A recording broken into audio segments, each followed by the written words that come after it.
Hello, everyone. Welcome to episode 1. We should call these sessions. We should call this session 1 of College of Lore's Ranked series of YouTube videos. This is a series of videos that are on YouTube, so it's a series of YouTube videos.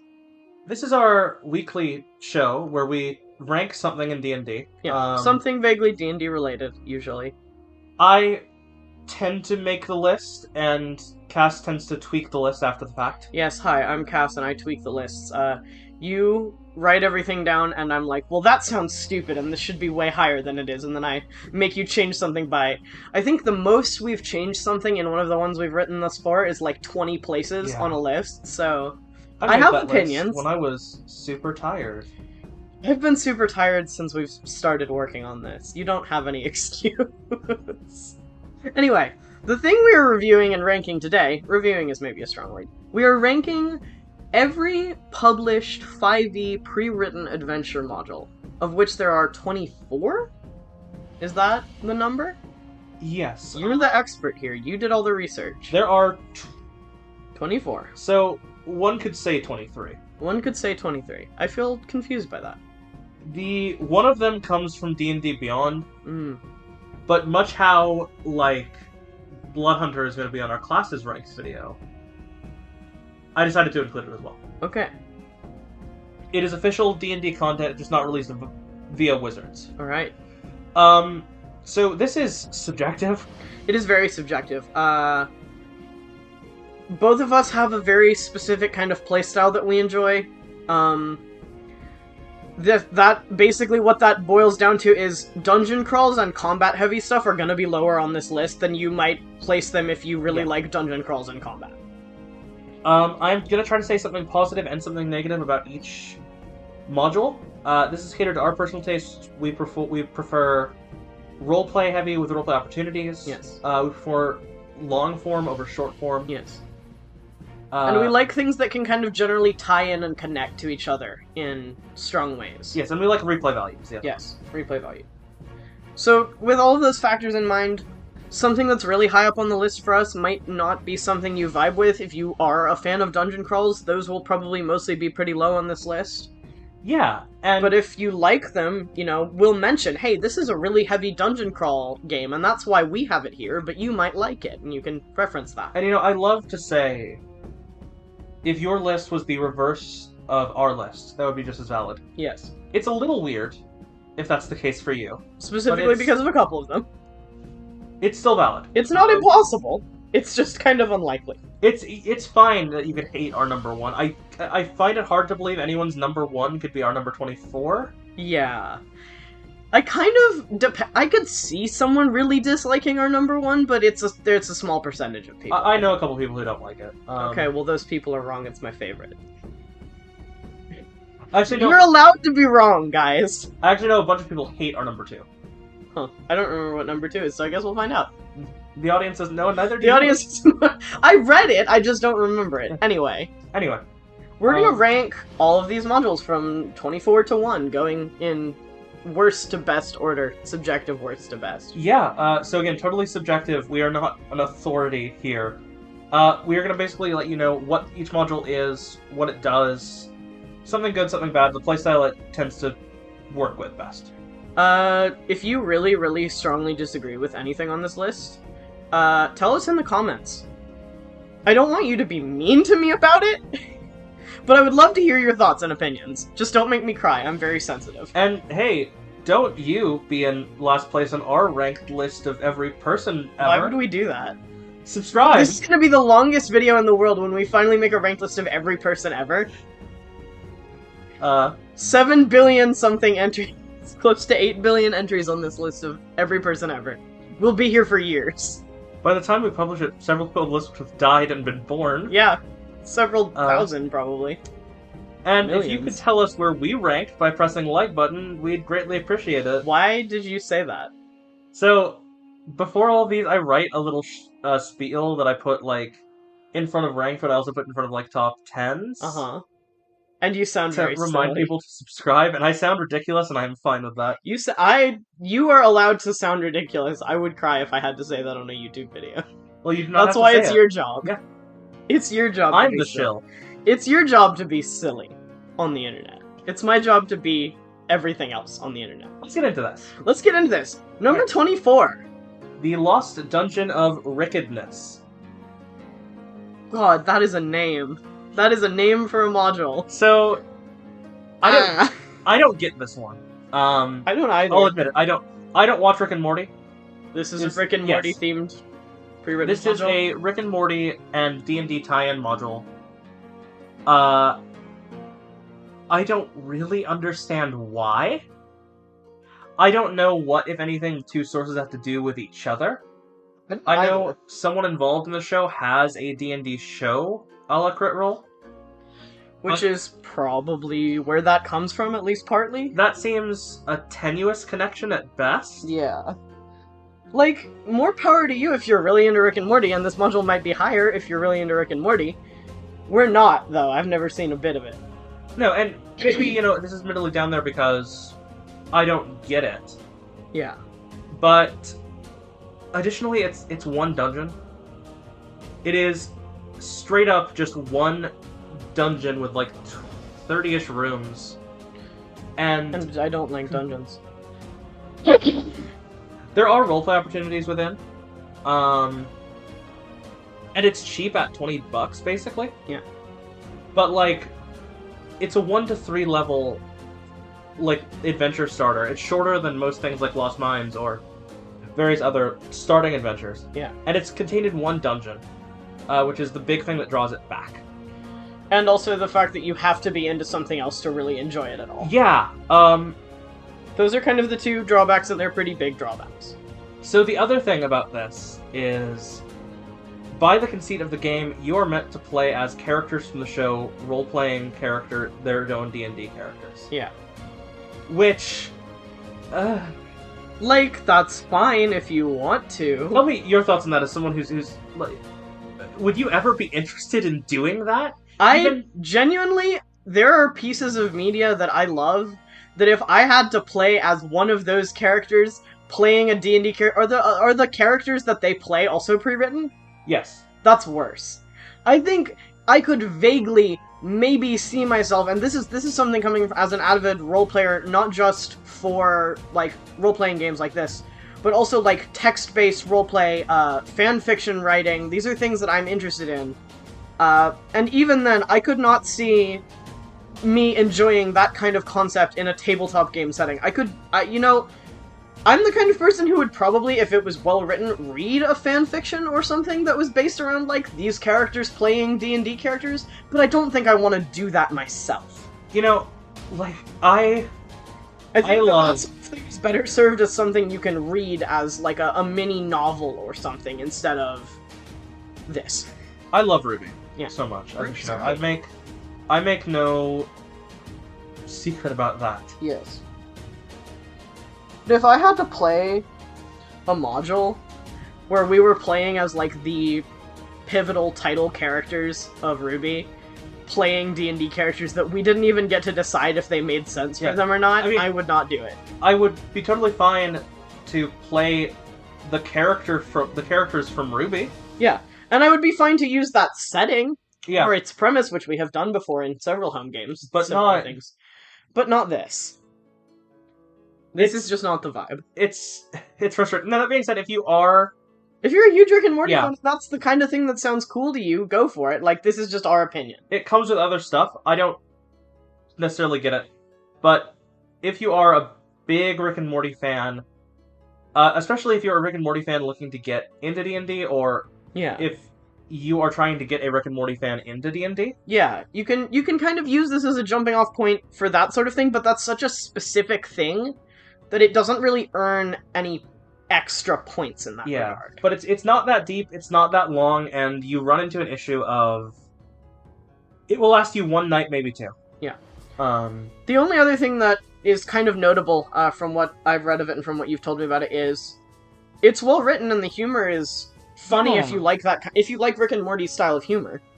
If you're the kind of person who really wants a goofy, jokey adventure, especially if you are a Rick and Morty fan, or if you're playing with someone who is that, and that's your only in to get them to play with you, it's not the worst option. Yeah, basically to judge if this humor is for you, there is a room early on in the dungeon called the Butt Room. Yeah. And based on your reaction to that will tell you if you like the humor of this game or not. Yeah.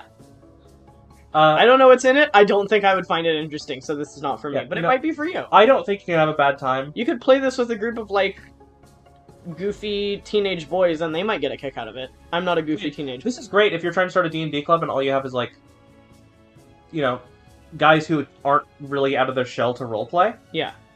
It's a great way to get that started, yeah. Yeah. But it's our worst on the list. Its niche is so specific that you can't really earn it points for anything. Yeah, I have looked at before playing every module in a run-through straight. Yes. This is the one that gives me the biggest problems every time because it doesn't tie into most D&D worlds. Yes. There are other examples of tie-ins that work much better. Yes. Anyway, if you like Rick and Morty, it's for you, but there's basically no other reason to buy it if you don't. Yeah. Crossovers are cool. Crossovers are not our thing. But if that's your thing, go crazy. We say that like if Ruby D&D came out, we wouldn't be the first people to buy it. But no, we would, but also it wouldn't be. No. We wouldn't buy it if it was this. No. So there is a difference fundamentally. Leave in the comments the weirdest media that you can see being crossed over with D&D. Early in the writing process for this, you made a joke that we were going to have someday a Pride and Prejudice D&D module. Yeah, I'm really excited for it. I'm really hyped for whenever that inevitably comes out, because apparently you think it's inevitable. Yeah. If you guys have the stupidest or weirdest or funniest or most clever crossover module you could see, leave that in the comments as well as your opinion on the actual rankings. What you want to be. What you want to cross over, maybe even. Yeah. Speaking of crossovers, number 23 is the Hunt for the Thessal Hydra. Right. So this is another crossover. This is another crossover. It makes a lot more sense, though, because it's Stranger Things. Yes, which has D&D themes. Yes. I don't know anything about Stranger Things either. I also don't know Stranger Things. I have a lot of friends who know a lot about Stranger Things. I should have consulted them. Judging this from a standpoint of someone who knows D&D but doesn't really know the crossover stuff. Yeah, which I think is where most people probably stand, so I think that makes sense. I admit there was a crossover much later on here that I know and like the source a whole lot, and that might have colored our opinion some. Perhaps. But this is pretty good. Yes. Despite it being second last on our list, it is well written. Mm-hmm. It's actually really charming. The internal DM notes of it are charming. It's written from the perspective of one of the show's characters, I want to believe. I don't know. But it's got these notes, it's a personal DM note, and you are stepping into the shoes of this kid running this game, and it's based on plot points from the show, I believe. Which is kind of cool. If you've already seen the show, that may be cool to you, or it may be kind of boring to you, either way, if you don't want to rehash it. It is, again, 1 to 3 contained in one dungeon. Yeah. Which is a drawback. Because it's so short. It's so short, we've run, the Curse of Strahd, pre-module thing, the Death House thing, which is somewhere on this list, you get to find out where later, is 1 to 3. And you can knock out Death House in half a session if you want to. Yeah. Half a 4-hour gameplay session, depending on how into it your players get. I think it's a great place to jump off for if you want a starting point, and you want to expand out from there. Yeah. It's a much better jumping off point than the one we just talked about. Yeah, and it's very easy to insert into other games, to kind of slip in there. Yeah. But at the same time, as it comes, you need to do a lot of legwork to make it into a full campaign. The other thing that I go back and forth on whether this is a drawback or a positive. Yeah. Because it's D&D Beyond sourced, they don't have licensing that Wizards does. So they could not officially release... While you're supposed to step into the shoes of the DM from the show, they could not officially release the characters that... The characters that the protagonists make. Yes. In the show. So you're left looking at online guides or making your own characters. Yes. For that sort of thing. Which is not necessarily bad. It's not. It depends, especially if you're trying to pull something vaguely into this that, maybe not everyone in your party is a huge Stranger Things fan, maybe someone knows it in passing or doesn't know it at all. If you don't want to have them play those exact characters because they might not know the material well enough, you can still kind of insert your own stuff there. Yeah, and I think this is really something that, if you are a Stranger Things fan, and Lord knows there are a lot of them, Yes, there are a ton. even if you're only a Season 1 fan, because I believe this was made about the time of the first couple seasons, Mm-hmm. it's really charming. It will really make you smile. Yeah. It has a lot of references to it that I didn't really pick up on largely. Mm-hmm. But from what I've heard from people who like this, who like Stranger Things, who watch Stranger Things, there are a lot of references that just kind of make you happy, and they're like, it's a thing I know, but it's... You know? Yeah. Um, It's a thing I know, but if you don't know it, you'll be missing some significant components to the whole thing. but I think, unlike the other one, you can still have a lot of fun if you don't already know it. It's not entirely submerged in the content that you need to have beforehand to understand. Yes. There is room for doing it without that, and you can tweak most things if you know what you're doing, and if you look up guides on the internet. You can tweak most things to seem at least vaguely neutral and source agnostic. Yeah. You could probably do that with this one, if you really wanted to remove some of that. But honestly, the best thing I could see this being used for is if you want to start getting into Stranger Things, especially if you want to get your kids into or into D&D. If you want to get your kids into D&D, this is a great starting module for kids. Yes. This is also a great starting module for people coming from Stranger Things or even Crit Role. People who know something about other D&D media, media that has some kind of tie to D&D, that want to see that in that media, and they're like, oh, I want to try that. Yeah. And Stranger Things is one of those things that has that huge draw to that idea from everything I've learned from people who watch it. And I think that's cool, and I think that the fact that they did this, even though it gets a low spot on our list, gives an in for a lot of people to find a new hobby they really like, and I do think that's cool. None of these are all bad, none of these are all pointless to buy. There's none of these that I would say you shouldn't buy at all. Yeah, under no circumstance. All of these have room for something for someone. And yeah, I legitimately think it's really cute, but it's held back by its length and the fact that it is so intrinsic to another media source. Yes. Alright, we're gonna get a little more controversial with number 22. Yep. Okay. Dungeon of the Mad Mage. Alright. So... It's Listen, dungeon crawl. Not a lot of people love the Waterdeep stuff. Yeah. This is a campaign that is supposed to get you from levels 5 to 17, or 20, depending on how you do it, within one dungeon. Which sounds to us, as people who aren't particularly huge fans of dungeon crawls, like a living nightmare. It is this massive, sprawling dungeon under the city of Waterdeep, where you are basically meant to go to interconnected levels of this dungeon, or multi-dungeons, basically. Get to the center, to the bottom of this whole thing, and get on the other side, which is fantastic if you like dungeon crawls, uncovering mysteries. It's actually pretty good exploration, despite being kind of self-contained. Yeah. It lacks in roleplay opportunities. And that's our thing. It's not devoid of them. There are other people down there. But an entire dungeon that takes you through, like, 12 to 15 levels. Yeah, and I mean, here's the thing. If you... There's not enough room. Say you make a character for this game, and you have this rich, fleshed-out backstory you want to explore. You're not going to get that here. You know, you're not going to find your nobleman father, who you've been desperate to reconnect to, wandering in the this bottom dungeon. Of this dungeon. Yeah. There's so little room to tie anything in other than what's already there. Yeah. And it, in a very different way, but not entirely differently, it does have a similar issue to the other ones in that it's so self-contained and it's so submerged in what it already is, that even though it's not another source, it's so submerged in the stuff that is involved in it that you can't add anything very easily. You can't really take it anywhere. Yeah. The other thing about it that really gets me is it is the second half of a module. Yeah. That does not tie in at all to the first half of the module. Which is not ideal. There are plot threads and characters introduced in the first half of this, which you'll see later on the list, that are just not brought up at all. Things that are relevant, too. It's not just like it gets thrown in as an aside and they're not here. Like, one of my biggest complaints with the other one is it sets up all these guilds, it sets up like 4 different boss areas that you can go to, only to never take you there on the plot. Yeah. And I'm like, oh, okay, well, clearly Dungeon of the Mad Mage Mage will take you to at least one of these places. And no, it doesn't. It doesn't do anything.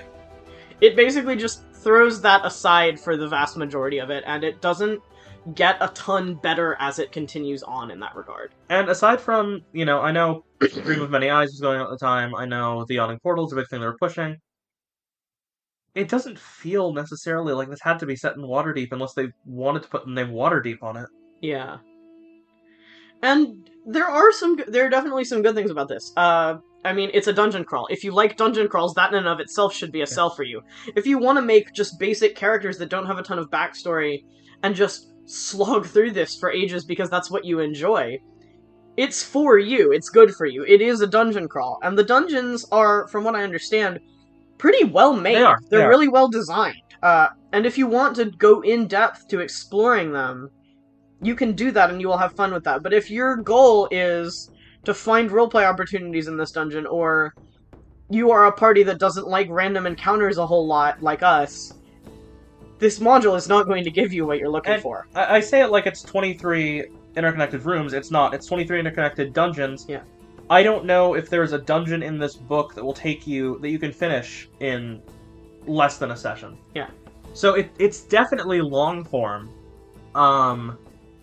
And if you're fine coming in with pre-made characters, I think this is a great actual introductory module. Yeah. Especially if your players are coming from something where they know how to roleplay in another setting or know the general idea of that, and you want to get them into the mechanics. Yeah. You could even just, steal some ideas from this module for other dungeons and probably do some great work with that. Mm-hmm.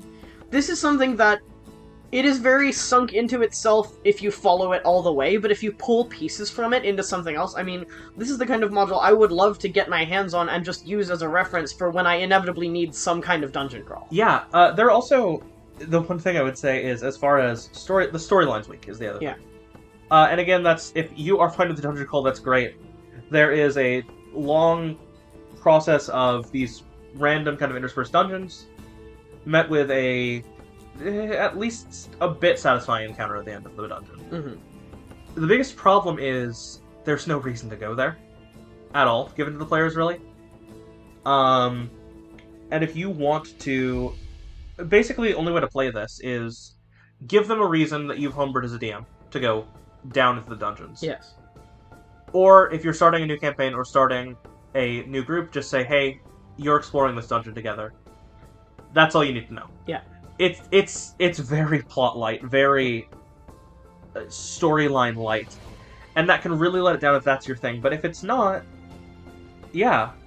I mean, this is the kind of thing that is probably pretty divisive because it is very, very far to one side of gameplay style. Yes. And that's part of why it's low on this list. And if we were doing this in a more objective way, we might have models that are super, super combat light. But this is more subjective. There is actually, I will say, our top modules have good combat, good roleplay, all that stuff. One of actually our top 5, I will say, is actually very roleplay light if you let it be. Yeah. There's actually one fairly low on this list that is very, very roleplay heavy. Yeah. That doesn't have much else. Yeah. This one is just, it's so pigeonholed into that one corner of dungeon crawl. Yeah. And there are other reasons that we dislike the other one that's super low, even though it's roleplay heavy. Yeah. So, but yeah, if you like that sort of thing, I would definitely recommend giving it a look. I know a lot of people who think it's decent. I don't know anyone who thinks it's their favorite module. Yeah. Okay, next one. I want to hear your number one complaint about number 21 on this module. 21 is Dragon of Icespire Peak. It's hard to say. Why is it called Dragon of Icespire Peak? I have... Most of my issues with this are not contained within the text of the book itself, but in the concept. Ice Peak Spire rolls so much more naturally off of the tongue. Words make less sense. They do. It just... But it doesn't flow well to say. You looked at this chart, by the way. I this list initially, and you're like, isn't it Icespire Peak?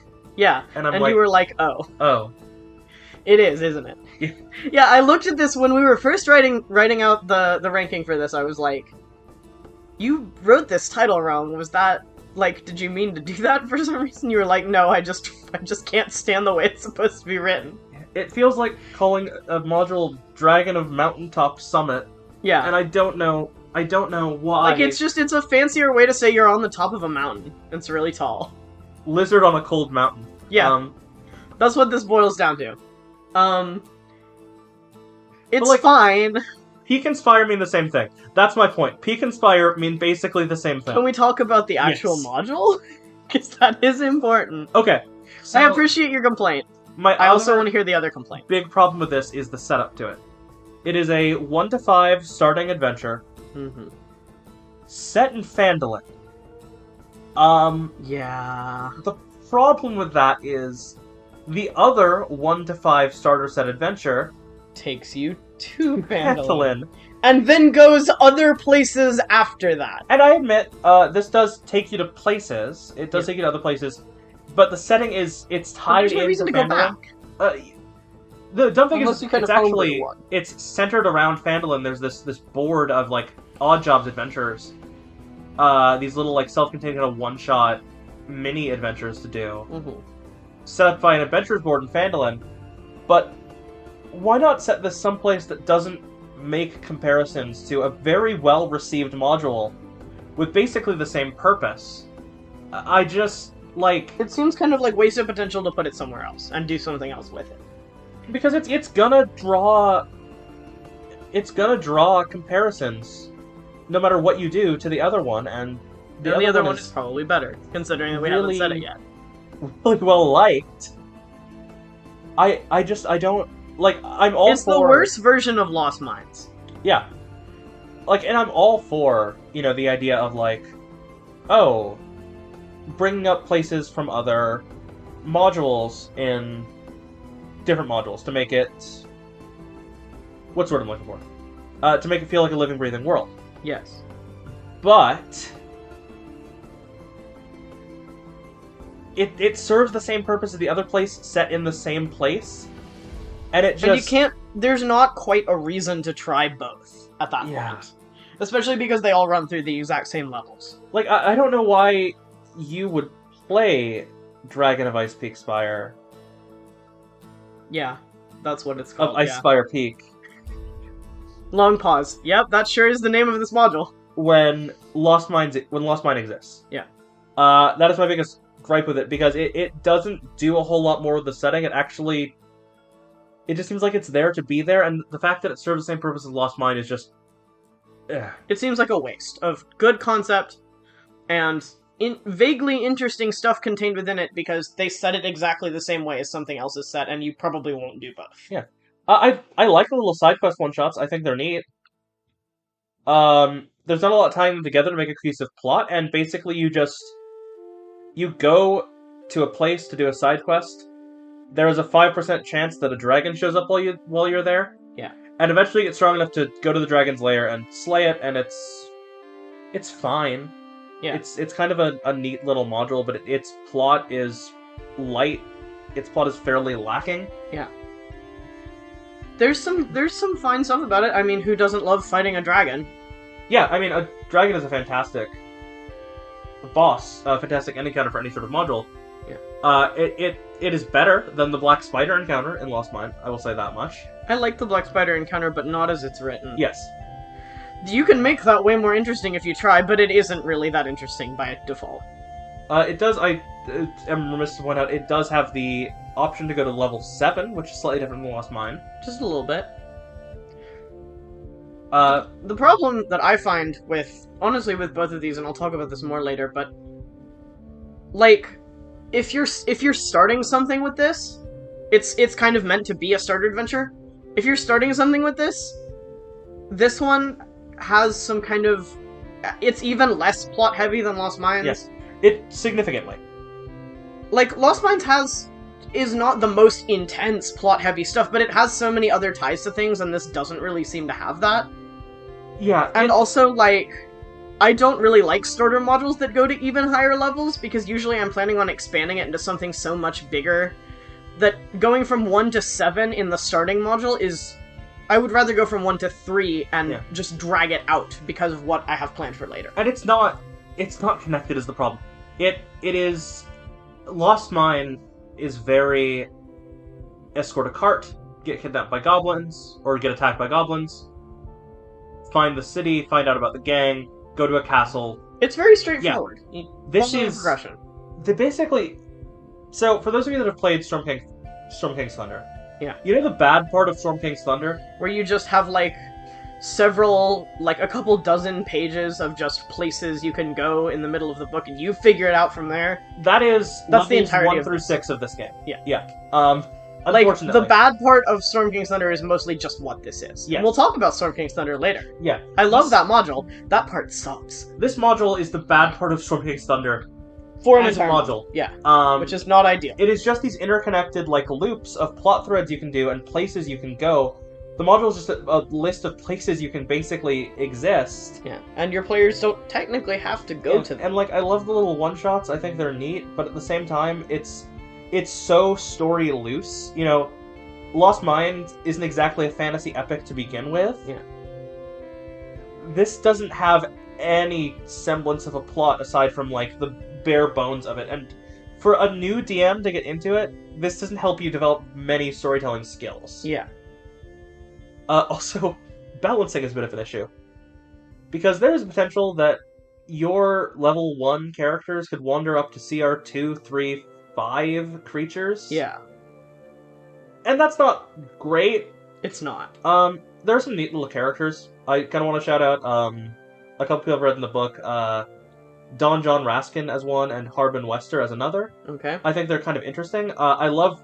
Most modules have at least something interesting NPC-wise in them. I love the Talos stuff. Mm-hmm.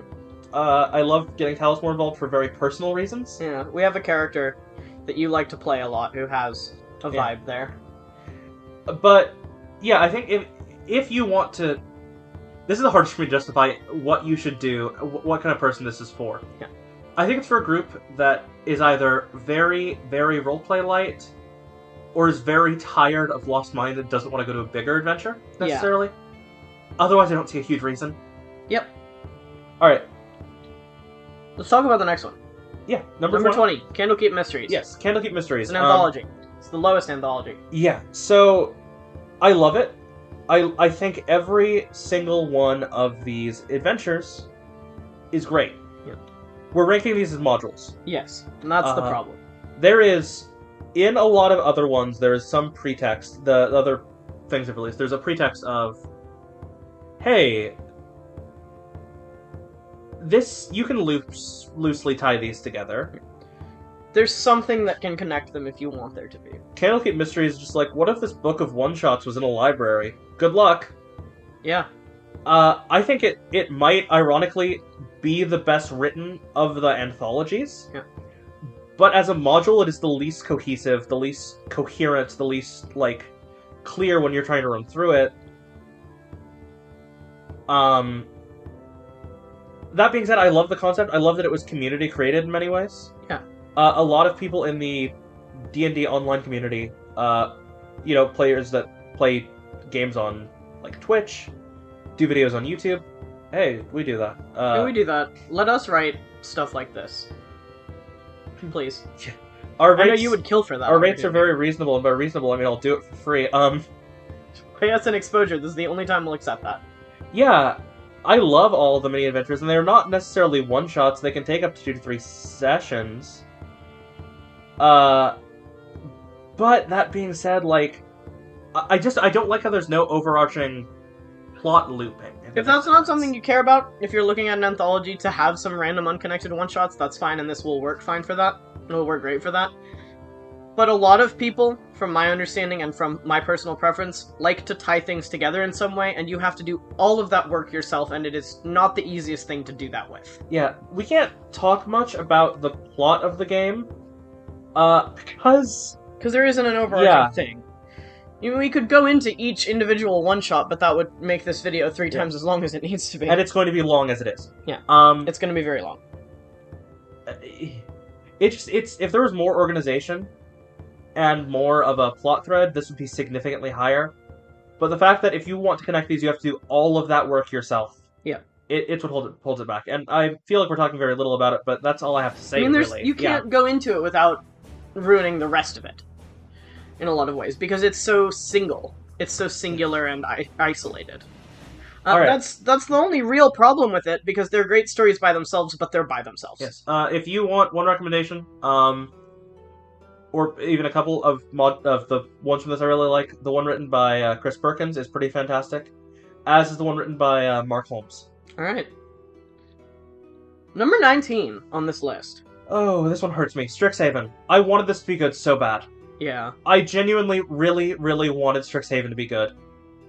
I like Magic the Gathering a whole lot. It's based on that, it ties that together.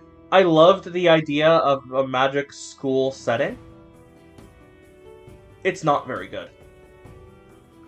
And there are a lot of things that it connects itself to and that it lends itself to it's very isolating. Tell us about the setting of this one, and I'll explain what I'm thinking about that. So, imagine if the book series written by a noted turf that I'm not going to talk about, kind of mixed with like Magic the Gathering and that one famous book about wizards. Book series about wizards. Other book series about wizards do exist. The one everybody knows. Yes. Yeah. It takes inspiration from that kind of thing, like the this kind of like magic college where you go to learn wizardry. And if you get what I'm saying when I talk about a magic college full of wizardry, you kind of start to realize the problem with this game. Which is that not all classes have magic. And there are some classes, there are full casters, there are half casters, which is still kind of cool. There are stuff like Arcane Trickster and Eldritch Knight and subclasses for classes that normally don't have any magic that can get it. There's a thing that they throw in here that's like, here's basically the magic initiate feat, but different to justify you going here if you want to be a fighter. Yes. But storyline, plot-wise, if you're playing a character, I don't know why I'm playing this barbarian who's even if I have the magic initiate feat, it's so restrictive. And you especially, you hate big restrictive things for making characters. I cannot stand when there is like a rule that I have to abide by when making my characters. You were way less invested in Strixhaven than I was before it came out, so if you want to talk a little bit about why the premise doesn't interest you and your playstyle, I'd love to hear that. So, fundamentally, you said it best, you said it simply, I have an issue with being told that there is a specific thing I have to have in a character backstory. If it's really vague, I don't mind being told have a reason to go on an adventure, because that's the point of D&D, and I will have that. But I will always have that. I'm good enough at making characters, and I'm gonna say that. I am good at making characters. I am good enough at making characters to have what I need to do with any adventure without needing any additional restrictions on top of that to make something interesting. And even if I liked doing that, I wouldn't want to do it all the time, and I wouldn't want it to be this much. As much as you like having some kind of, like, base backstory tie-in that connects all the characters, they all have something in common, you probably wouldn't want to just play a party full of wizards the vast majority of the time. Especially not in this kind of setup. It feels... Just the whole point of this is, it's wizards. It's wizards. You can see an argument for a couple of other classes, you could see an argument for, like, sorcerers, maybe a couple other things. Bard, specifically because of the college thing. Yeah. But if you're a fighter, or if you're even a spellcaster like a cleric or a druid, that it doesn't make sense for you to study that magic in the same setting, this is a thing for wizards. God forbid a warlock. Yeah. God forbid a warlock go to a school for wizards, because how weird would that get? It would get weird fast. And as a martial class, even if you're an Eldritch Knight, even if you take the initiate, you'd be better served going to a school for martials that has like an elective for that. All of the NPCs are going to be wizards. Yeah. Or related magic-wise. Something very close, yeah.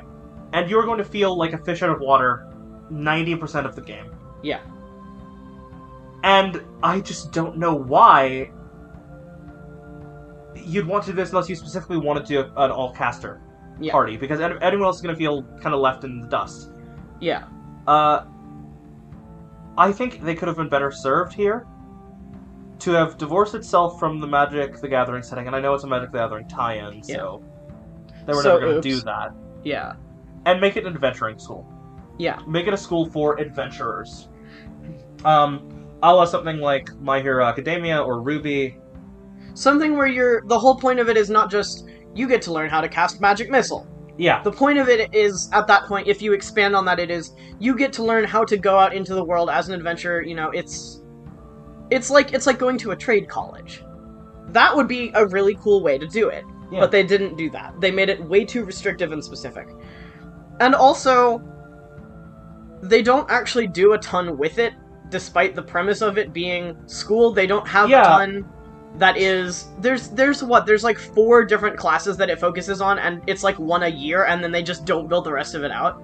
Yeah. There are places online, apparently, when I was doing research on this, I found out there are some, like, articles that people have written that are like, here are some ways to really flesh out Strixhaven, which is great, but it doesn't do that by itself, and that's necessary. It should come with what you need to flesh out Strixhaven. Yeah.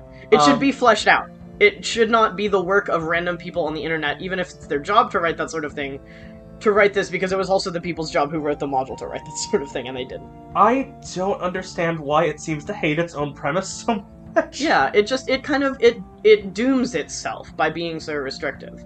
It doesn't give you enough to make it interesting. There are some interesting plot threads. It's kind of short, but at the same time, why are we not spending time in class if we're at a school? Yeah. I will admit, though, there are some great things with it. I think the fact that it comes kind of prepackaged with a lot of, like, background spells. Yeah. There's a bunch of new content that it adds, which is cool. That being said, we're looking at the module part, but it's not to be discounted that comes with it.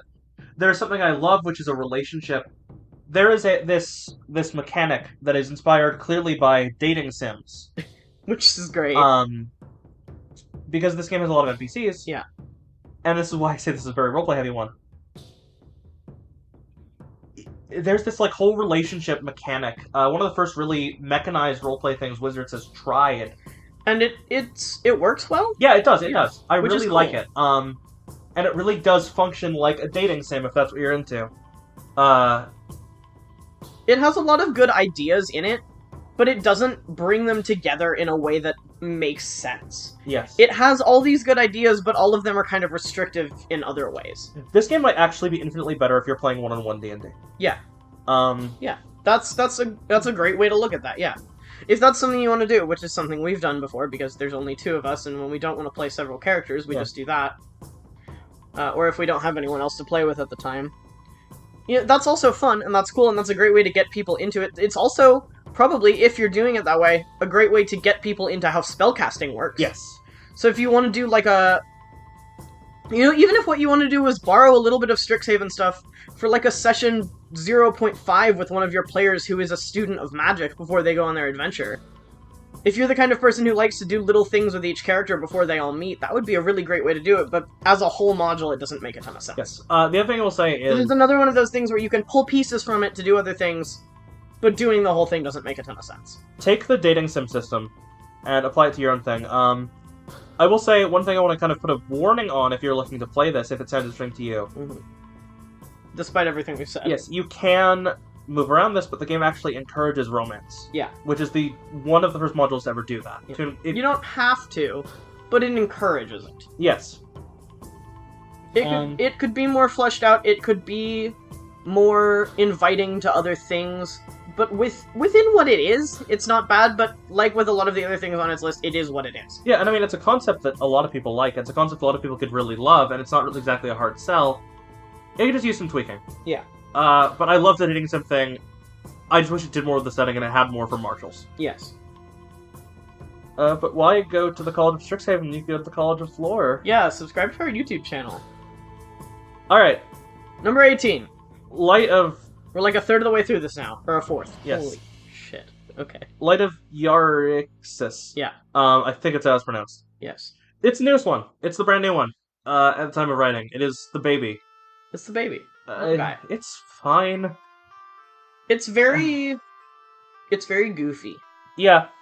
It's not serious. It doesn't take itself seriously. The comparison is Flash Gordon, is 80s sci-fi, is, early Star Trek type stuff. Mm-hmm. It's set in Spelljammer. It is sci-fi fantasy. It kind of takes that to its core. Yeah. That being said, it's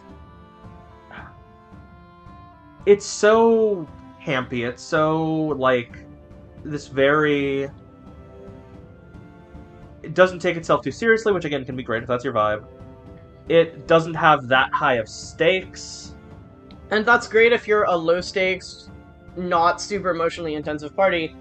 But as we've said in a million different things that will go up and have gone up on this channel, we like to play games where the players and everyone involved is so emotionally devastated sometimes, and this does not have a ton of room for that at all. Super over the top. It lacks the consequences. It lacks the narrative. It lacks a lot of the grounding that you need, and for a style game that, like we like to play. But if that's not your style, this is absolutely for you. Yeah. It does a weird thing. I like that Wizards getting more experimental. Yeah, because it's episodic. Yeah. Which I think is cool, but the issue is that it wants to end every episode on a cliffhanger. It wants to end every episode on a cliffhanger, and also depending on how fast your players move through something, that episodic feel to it might make the flow get a little weirdly broken up. Yeah. If you have one of these episodes that takes twice as long and another one that takes half as long as it should, things are going to kind of fall a little bit out of place if people rush through something or take too long on something, and it might not pace itself well. The other thing is, I get wanting to end on cliffhangers. Yeah. I like to end on cliffhangers. We do that sometimes. Plenty of our podcast episode of cliffhangers. Yeah. Every time is too many. Yeah. And it does it pretty much every time. And they all resolve really unnarratively interesting. Yeah. I've used some articles to help me kind of write and gather my thoughts on this. I will link the one that you're about to reference, I think, in the description. And one of the examples is a dragon swooping towards the party, and oh, never mind, the dragon's friendly. Yeah. Which is like, cool, great. Why was that what that needed to be built based around? And it's unnecessary. And it lowers the stakes. It does this thing of like... It would be super cool if there was an episodic game that was like, and the final bit of this ends with the dragon swooping towards the party, and we'll see you next week, and then you have to fight the dragon at the very beginning of the next session. That's just kind of boring to me. The players aren't going to buy into it after the first or second time. Yeah. Because they're going to know that it doesn't mean anything. It's got no value. Yeah.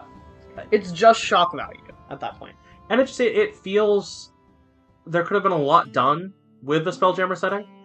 I don't like going with this kind of weird 80s sci-fi adventure show style format. It kind of lets down. I love the Spelljammer setting. Not as much as a lot of people. But it kind of lets down the concept. It doesn't do as much as I'd like something that's the entry into Spelljammer to do. Yeah. But it's easy and it's fun, and if you like the camp, if you like the lighter-hearted stuff, I would recommend jumping into it. Yeah. Alright, going into number 17 on the list, which is... Alright. Acquisitions Incorporated. So, Acquisitions Incorporated is a really popular, podcast. Yes. It is vaguely connected to stuff I am familiar with, but I'm not necessarily familiar with it itself. Yes. It's another tie-in, but it makes sense. It started as a D&D thing. Yeah. And it continues to be a D&D thing. This kind of felt like it was in the making to happen. Ack Inc. is a little bit campy in and of itself. It's a little campy, a little goofy, a little ridiculous. Goofy. It's goofy. I don't know. I don't like these kind of... I don't like the more lighthearted stuff. If you do, definitely for you. Not our scene. Yeah, it ties into the idea of being part of the company, the Acquisitions Incorporated, the idea of somewhat of a treasure hunter, some of a seeking out items, seeking out powerful things. And that's, again, a really restrictive concept. Yeah. Which is something that I don't like even if you kind of like it. And it might be a little too restrictive for you in some ways. Yeah. That being said, there's a lot of interesting things to do with it, and it's a space that I don't think has been explored. I think there should be camp, there should be everything. I think there's a lot of serious adventures. It's not something that I personally like. Yeah. But at the same time, there's enough there to kind of fill a consistent 4, 5, 6 sessions of really enjoyable. It's on the shorter end. It's 1 to 6 levels. It's supposed to be. But it lacks the grandeur of a lot of things, especially what you would expect from a high fantasy podcast. Yeah. It does, like Strixhaven, come with a lot of other things. I don't know. It's one of the things. This is about the point in the list where I start getting more neutral on things. I like it. I don't love it. And some of the ones in the middle may be a little shorter than the beginning and end, because we're kind of neutral on them. We don't lean strongly one way or another. It is so loaded with combat. Yeah. And a lot of non-plot relevant combat, which is not our thing either. No. If you like non-plot relevant combat, if you like swinging your sword and shooting fireballs at stuff, go crazy. I would say that, ironically, despite the podcast being, as far as I know, fairly roleplay heavy, this is something that I recommend for power gamers. Yeah. I honestly think that's all I have to say about that one. Okay. Alright, 16 is Ghost of the Saltmarsh. Hey, so this is the second anthology. Yes, it is. This one's better than the other one. As a module, yes. As a whole, no. Oh, okay. I don't actually love a lot of the mini adventures, but I do think it ties together fairly well. They're adaptations from earlier D&D. I don't love all of them. I think that another one on this list does the adapting up much better.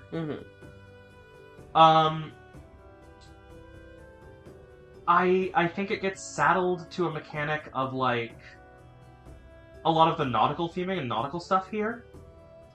I think it's good rules for other campaigns, but I think it gets really saddled into that.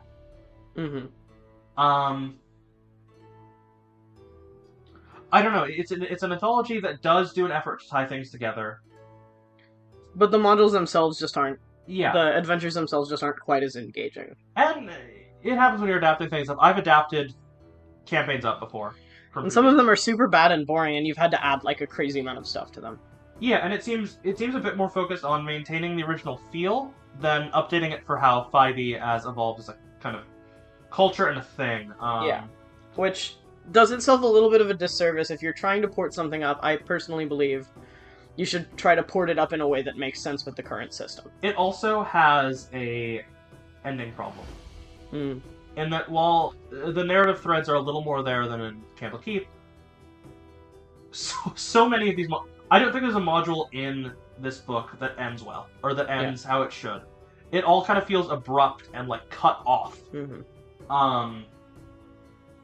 If you kind of catch what I'm saying there, because I know you haven't personally read this one. I have not read through it, yeah. I think that this is more a nostalgia trip than anything. Yeah.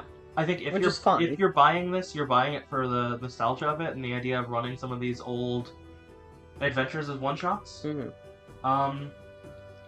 That's about where I stand on this. I mean, if you like the nostalgia of it, if you're curious for more nautical-based things, I would recommend going for it.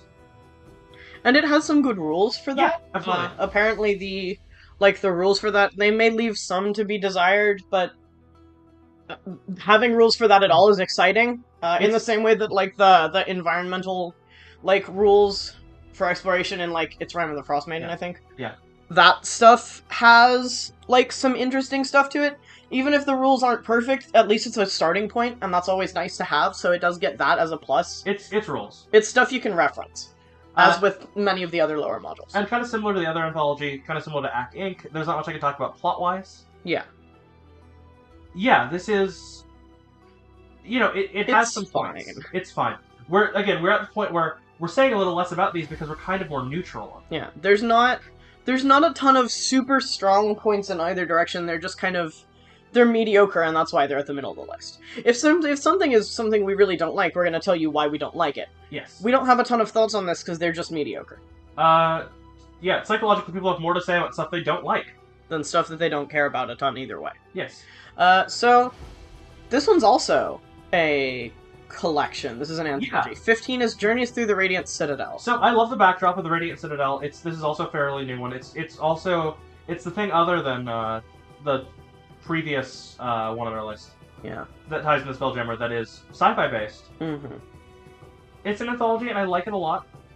It establishes a nice setting, and I love that setting, and I might use that setting at some point. It has a lot of different ideas for different kind of places and vibes of people, right? Yes. Which I think is cool. And this is something that I would compare. You know, you're comparing Flash Gordon to Light of Eurixis. Yes. I would compare this to Doctor Who. That's fair. And yeah, and I think that definitely makes a lot of sense from what I've read about it. I haven't read through this one either. I don't have time to read through all of these guys. I'm chronically ill. I have written the base of this list. I have read through all of these. I have played most of them, or watched most of them. Yeah. I've not got a chance to play this one yet. I'm intrigued by it because it sounds like the setting is actually pretty cool. Yeah, it's very Doctor Who, I would say. And that is something I love. I love that kind of thing, just generally. Yeah. And so I think I would probably enjoy this one okay, and I definitely think I would enjoy it more than the other ones. Yeah, and it's kind of it is a plot because they're all in some way centered around this Radiant Citadel. And you can add more to that if you want, because there's a baseline for it. Yes. Which makes any baseline at all that things share makes it easy to add other stuff into it, I think, as a DM. And, you know, not to harp too much on the Doctor Who stuff, because I know some people don't know Doctor Who, it very much fits this, like, problem/monster of the week approach. Yeah. Where you could run a crew of people that are maybe even, like, D&D adventurers displaced and figuring stuff out. Mm-hmm. Solving these problems, going around to these different realms and reality type things, Mm-hmm. solving them, leaving, but it does leave a lot to be desired for long-term storytelling as a result of that. Yeah. Where all the storytelling that is long-term is going to be more internal than setting-based. Yes. But yeah, I mean, I like it. I love the feel of it. I prefer this vastly to Light of Eurixis. Mm-hmm. Any final thoughts on? This is one of the ones that we've talked about that, like, this is where we start getting into things I'd actually be willing to try. Yeah, I saw your eyes kind of light up when I said the Doctor Who thing initially. This is I think it's at about this point in the list where these are like things that I've either tried or would be willing to try playing. Yeah. And some of them, have I played any of the ones we've said thus far? I don't think I have. I highly doubt it. I feel like I would remember. No, you have not. Yeah. You've read one of them. I've read a Mad couple. Mage. Yes. I've looked at a lot of stuff. Oh, do you look at Strixhaven? Yes, I've looked at Strixhaven. But those are actually the only ones that we've talked about so far that I know much of anything about that isn't secondhand. Yeah. This is where we start to get into things that I'm like, ooh, that sounds kind of interesting. I would like to play that. Yeah. Potentially, someday. And that just continues further up on this list. Speaking of further up on this list, 14 is Princess of the Apocalypse. Yeah, so... The first time you told me the title of this one, I thought it was Princess of the Apocalypse. Which is, fundamentally, one letter very much changes the meaning of this module. So you know how you just said how you're getting more and more interested in playing these? Yeah. No, you're not. No, I'm not. I wouldn't like this one. This is Dungeon Crawler module. Pensive. Sad face. This is, if it is one thing, it is Dungeon Crawl. What's the deal with this one? What's the plot on this one? Oh... So, the plot on this one is basically... I'm trying to think of the best way to summarize it shorthand. Yeah. There are... Have you ever played a JRPG? That's Yeah. the plot of this game. Yeah. For some reason, JRPGs always have this trend of tracking down things that involve the four elements. And, hey... That's what this has to do with. You crawl through dungeons, much like Dungeon of the Mad Mage. Yeah. It's better than Dungeon of the Mad Mage, I will not deny that. It has more characters and a few roleplay moments more than the Dungeon of the Mad Mage. But man, it's a slog. Yeah. You know, this is the first time I've actually gotten to one of these live videos that I've questioned if this is too high. That's fair. The only thing I actually know about this one, I had to Google it just now to make sure that I was right about this one, is one of the, like, I don't know the plot of this one, I don't know how much it ties in. There is a god that is relevant in this one that I have been so eyes emoji at using in other things for a very long period of time. It's Tharsden. Huh. And I know that this has something to do with that. I think I read it on the wiki at some point. I know there's some vague tie there at least. I believe. Yes. And that is a god that I want to do something with so much. Yeah. And that is the only thing I would ever care about pulling from this. Yeah. It is just a dungeon delve. That is all this is. Yeah. There is not a whole lot that you can do with this, and it has no replay value whatsoever. Yeah. You do it and it's done. Yes, there is... Maybe this one is too high. I don't know. Yeah. We're doing it live. You guys can complain about this in the comments. I think it's cool design, and I by virtue of... I like the plot a little bit, and it's a cliche plot, but it's cliche for a reason. Yeah. It's shallow, it's a dungeon delve. It might actually be a little too high. That's fine. It's fine, it can stay there. Yeah. It can stay there because something about it has something relevant to something I'm doing elsewhere. Yes. It ties It's like the Elder Elemental Eye or whatever is referenced in this, and that's Tharistan. Yeah. It might not be fair, but because it has stuff that ties into other things I think are interesting. Yeah. And that's it can stay for that reason. It's so old is the other reason. Yeah. Things have changed a little bit. It probably was good for what it was in its time, I would imagine. It gets grandfathered in, largely. Yeah. This is a little biased. And that's okay. I'm a little biased. And also, we want an excuse to not have to rewrite this whole video. Subjective list. 13 is Dragon Heist. Yeah! The better Waterdeep one. The better Waterdeep one. So, it's short, is its big problem. Yep. That being said, I like it a lot. I know you have read through this one. Yeah, this is the one with all the different, like, groups, factions. Yeah. In Waterdeep. And I read through this one, this was something I wanted to tackle when I was a much newer DM, and it was not for me then. I think I'd have a great time with it now. Yeah, this is this was... When I looked into this, it looked a little daunting for me as a new DM who didn't know what they were doing yet. Yeah. Too many different options that don't actually resolve well, which meant I would have to do a lot of work on that end. But it's better than the other half. Significantly. It has... It's really good, it's just really short is the problem. Yeah. It has so much to do with factions. This is the first module that really feels like, okay, we're getting into the meat and potatoes lore of D&D. Which is something I love. That is something useful and incredible for me. It shows you Waterdeep. It has Emerald Enclave, Zentarum, Harpers, Order of the Gauntlet, Lord's Alliance. It has all that stuff. We're gonna have a video at some point. Mm-hmm. We're doing the top 10 on that, right? The top 10, like, D&D factions. I'm attached to several of those for reasons.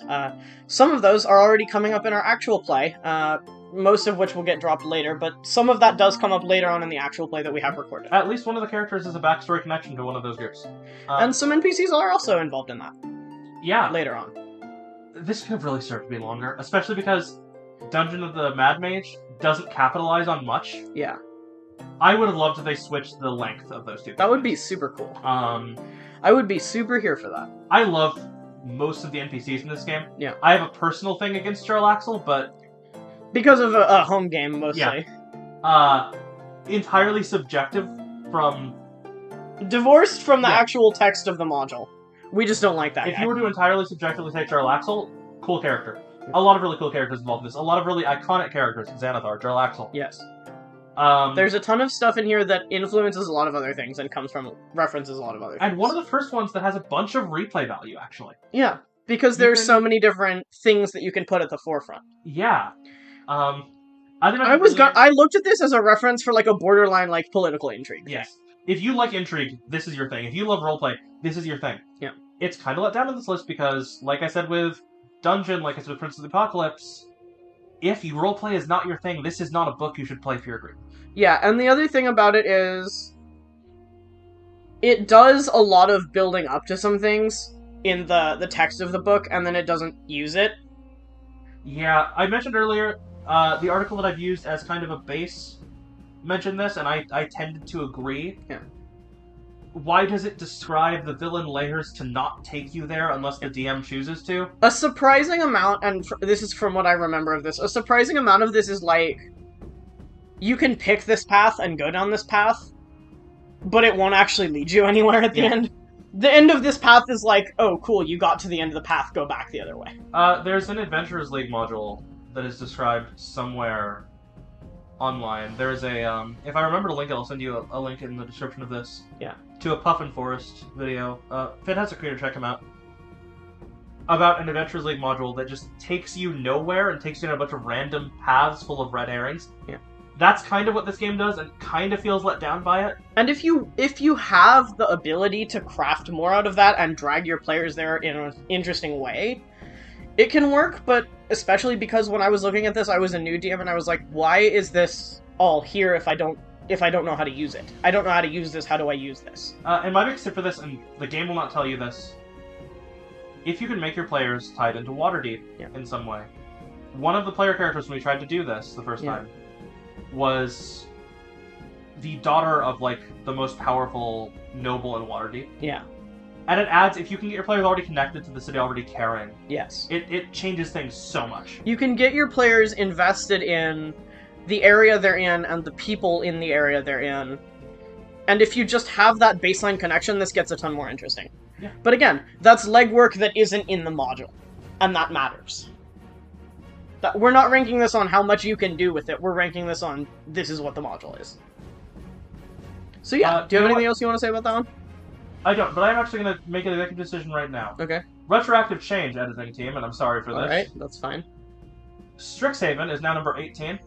Okay. Prince of the Apocalypse is now number 19. Okay. On this list. Cool. Dropping it live. Because we got talking about it in process. And we were like, no, this sucks, actually. Yeah. Alright, so now we're I'm not gonna switch those around when we're talking about them. No. But just know in the back that that's a thing. Yes. So now we're on the top half of the list. We're on the top half of the list. 12 is Descent into Avernus. Avernus, however you want to say it. I say it Avernus. I don't know if that's how you're supposed to say it. I wanted this to be better. I also want this to be better than it is. This is the Hell's one. It should be. It should be.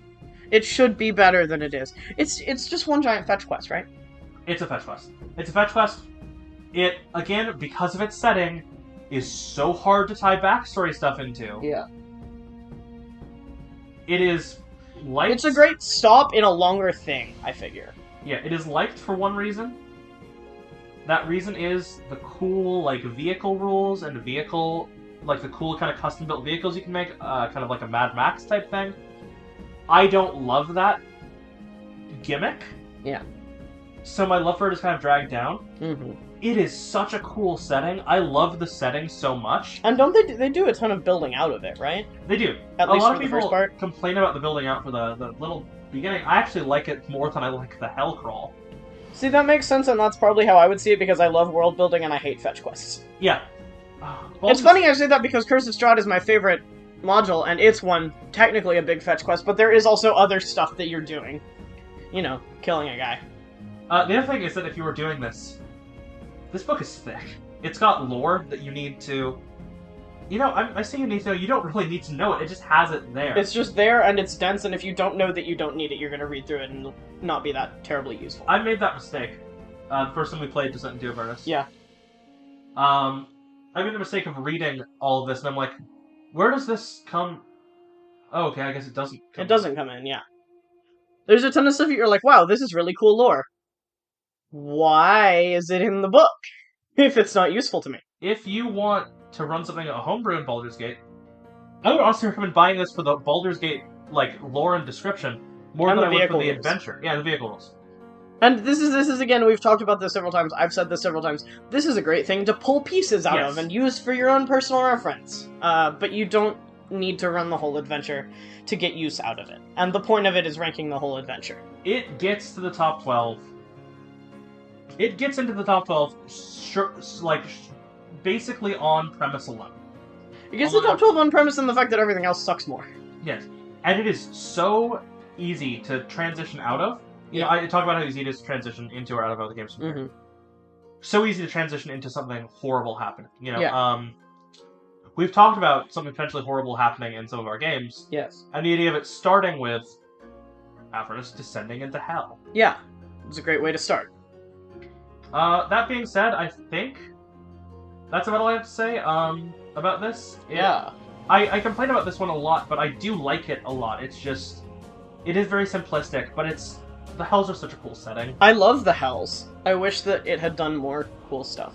Because Yeah. I would love that. Um, Hells are going to be relevant in the game that I'm running someday, maybe, eventually. One of the Yeah. player characters has a tie to that. I look at this live, and the more I think about it, the more I think Dragon Heist might be above it. But at the same time, It's fine. I love Baldur's It Gate can as a stay. setting. Stop changing things while we're live. Number 11. Court of the Dragon Queen. Yeah, so This one has some issues and some good stuff. this is actually fairly controversial. Apparently, Mm, people don't love Tyranny of Dragons. yeah. It is a two-part thing. This is the first part of it. Yes. They were the first ones written for 5e, and I do give them some grace because of that. These are coming up on 9 years old. Wow. Uh, Old. Ancient for D&D 5e Yeah. stuff. It's kind of at the very beginning of things here. Old little guys. I think the skeleton of this game is fantastic. It has some balance issues from... Yeah, you've played a bit of this with me before. Yeah. And you remember the first fight Mm-hmm. of that game. And if I didn't make it a bit weirder, a bit more roleplay, Yeah. I'm pretty sure you saw pretty early on how easily that could have killed a lot of characters. I wish I remembered what you were talking about. The, Which one was that? You're gonna have to tell me. you We've can played so many games. cut a lot of this, but the person that almost killed Renee. Oh, right! I didn't realize that was what this Yes. one was. I didn't realize that was what this one was. I did not realize... I have not read through this one. You've read through this one. I've played part of it. As you said, I had entirely forgotten that that's what that is. No, right, I remember that. That was super fucking scary. Yeah. That was intense. That was bad. And you were higher level than you were supposed to be at the time. Yeah, we were pretty high level at that point in the game. Um, I forgot we did that. there We'll do are that now. complaints, Yeah. several complaints, Yeah. about this game being too railroady. Yeah. I don't really see it. This is the one I'm going out on the limb on, that I am rejecting the notion of a lot of the D&D community. I think that modules should be railroady, and I'm not really afraid to say that. Not like, you have to do this exactly this way and exactly this time. Yeah. But there's nothing wrong with a story that's pre-written having a direction it's meant to go. No. You know, there's a start point and an end point, and there are ways to get to that end point, and I don't see anything wrong with that. It doesn't need to operate in extremes of these things, but it tells you where to go, because that's where the plot dictates you should go. Yeah. Because that's the point. And if you're not willing to suspend a little of the I do everything I want to play a module, you're not playing the module right. Like, it's not a sandbox. If you're looking for sandbox, look elsewhere, but I don't like sandbox games. And it's Not not really an particularly. exploration game, and it's Yeah. not super high random encounters. I do like the plot of it, and fucking... You're fighting a cult trying to summon a god. How cool is that? That's super cool. That's so cool. I love that trope, and I've used it in a lot of things. Yes. Not always the same god. Sometimes I it's different. will defend this one. Both of these, really. Both I parts like of it, them. I like them. Yeah, they're good. And we're going to talk about that more because the next one, It's the Number Rise 10. of Tiamat. which is the follow-up to the one we just talked about. And we're in the top 10 officially. Yeah, we're in the top 10. Woo. Much as I have considered adjusting some things earlier, I think we're pretty locked into these top 10. I agree with you, yeah. And the Rise of Tiamat is the second half of this. You know, there's not a lot more to say about it, Yeah, it's all kind of the same thing. You're stopping a cult trying to bring back Tiamat. but at the end you fight a god. Which is so fucking cool. I love that idea. I know that, like, gods in 5e aren't generally... Gods in D&D in general aren't really supposed to have, like, stat blocks. And they're not really supposed to be killable. But I think that's quitter talk. And there are storyline excuses. Yeah, there are storyline excuses. I think it's quitter talk to say that there's no reason the players should be able to kill a god. People have done it before. If gods are not killable, then why are there stories where people kill them? Yes. Very simple, really. Let me push up my glasses like I'm in anime, as I say something that should make me sound fake intellectual. And there are some things that make it not like, you know, your group of players have necessarily killed Tiamat. But But they've certainly stopped it. read between the lines of some of these things. Yeah. That's what demigods are for. Yeah. Not permanently killing a god. Yeah, I really like it, and I really like just the end fight of it, you know? Yeah. It's good. I wish we'd ever actually gotten to finish that one, because I really would have liked to see that through. Someday, maybe. Maybe someday. But yeah, that one and the other one are pretty much inclusive to each other because they exist in the same space and they're direct continuations, and yeah. Number 9 is Tales from the Awning Portal, which is another anthology? Is this an anthology one? Tales from the Awning Portal? There's actually one thing I wanted to say really quick. Oh, okay, sorry, my bad. Pretend I didn't say that, guys. My brain has escaped me. Okay, goodbye. Because it has been a while since I've played Rise of Tiamat. And I may have just modded the game a lot. It is technically an avatar of Tiamat. Okay, that's stupid. I think you should be able to kill I that. agree. I think that's dumb. That's all I wanted to add in there. I think that's stupid. I think you should be able to kill God for real if you want to. And I do. So, when we play this sort of thing, you will see players killing actual gods, with the help of other things, probably. Anyways, Tales of the Awning Portal. Tales of the Awning Portal, number 9. Sorry, everybody, that's not as cool as we made it sound, but it is in my heart. Nostalgia trip. Tales from the Awning Portal, yeah. Yeah, I know I kind of criticized the other one for being a nostalgia trip, but it's so good. And this one's better. Oh, God. Every one of these is great. Every single one of the little adventures in this anthology is excellent. The fact that this is my favorite Waterdeep module is kind of funny. Yeah, a little bit. I like how 2 and 4 is just marked high-level adventure. Yeah. It runs it together is the thing. Yeah. And there are so many ways to change how you run it together, you know. One of the coolest concepts for a kind of short little one-shot I heard was someone having, you know, this group of players gather around, these group of adventurers gather around, and as someone told them stories of these other adventurers, and they'll have character sheets for these other little adventures. Yeah. As the storyteller told these actual players when they took a little break from their full campaign. These little one-shot adventures to just give them a thing, and it's so cool, and it's so versatile. There's so much you can do with it. It's flexible. That means that it is an anthology. I don't feel comfortable putting it higher than 9 because it is an anthology. Yeah. But because it's not one full thing. It's great, though. It's for an anthology, it's about as good as it gets. Yes. Yeah. This is as good as an anthology can be, and I don't think it's toppable. So stop making anthologies. Yeah, don't make any more. We're all good. We're all full. We're all anthologied out. Yeah. So that one's good. 8. This is something. This is also maybe a little controversial in some ways because this is one of the ones that is super not combat. Yes. This is 8 is the Wild Beyond the Witchlight. I fucking love the Feywild. The Feywild is so cool. One of the most interesting things about this one is you do not have to fight anything. If you don't like fighting things, this is the module. It is so interesting. There is so much, and this is one I actually have read and DM'd a little bit of. Well Beyond the Witchlight, the whole premise is you don't have to kill anything, and really nothing particularly wants to kill you or wants you to kill it. You can. You can, but honestly, killing too much, you know, this is the story that would absolutely be miserable for a murder hobo-y kind of party to play through. Which is good in my mind. This will be much, much lower for you if you want to be able to kill a bunch of stuff. Yeah, this has been criticized this is combat, for combat. This is combat 0, it's not combat light. You can run this combat 0, and you probably should.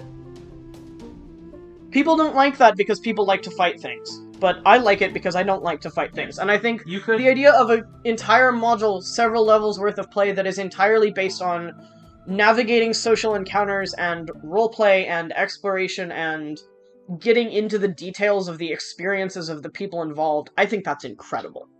Yeah, I love this.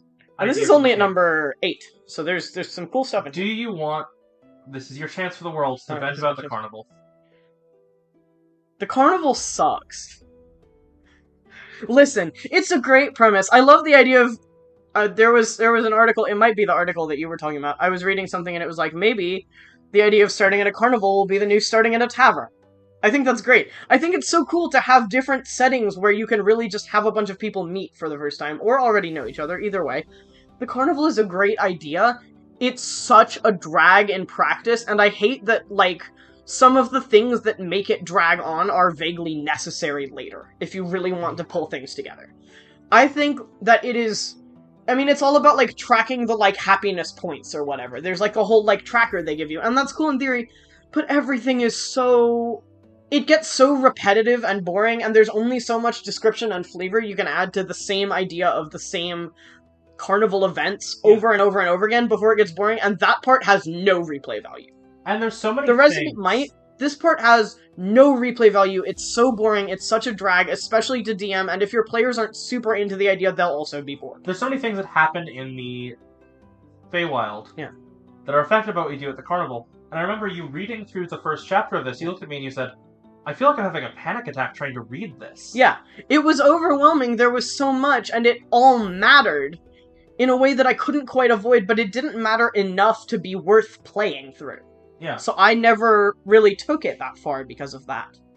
It was such a drag to get through all of it, but that's the only bad part of it. The only part is the start. If you can get through the start, if you can remechanize it, or if you can find a way to keep it interesting for your players, the overall concept is so cool. I love the Feywild, I love the setting of it, I love the way that you get into that part proper, I love the kind of the lead-ins that everything has, I love that everything is connected. The reason I don't like the carnival is not because it connects to other things, that's the part I love about it. Yeah. I love that everything in... It's a your actions have consequences sort of thing. The choices you make, the way you interact with people, especially the amount of people you interact positively with, impact this story in a measurable and interesting way, and I think that's incredible. It is probably the only module that you can complete without fighting anyone. Yes. And I think that's so cool. It's so cool. It's a nice breather. Even if you really like combat-heavy stuff, I feel like it has to be acknowledged that not everyone does, and having a module where you can really not worry about combat mechanics and just focus on interacting with the world, I think that's necessary in some modules, especially when some are so heavy on combat and crawling through dungeons. Just picture a line where on one end you have Princes of the Apocalypse, and on another you have Wild Village, which... Yeah, and that's the difference between heavy dungeon crawl, heavy combat, to no dungeon crawl, no combat. Yeah, and I think that's awesome.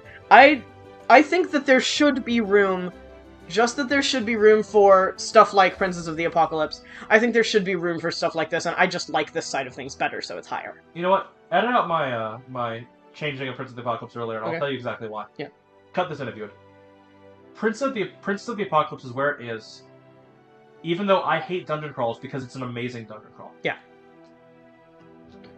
Alright. 7. 7. Rime of the Frost Maiden.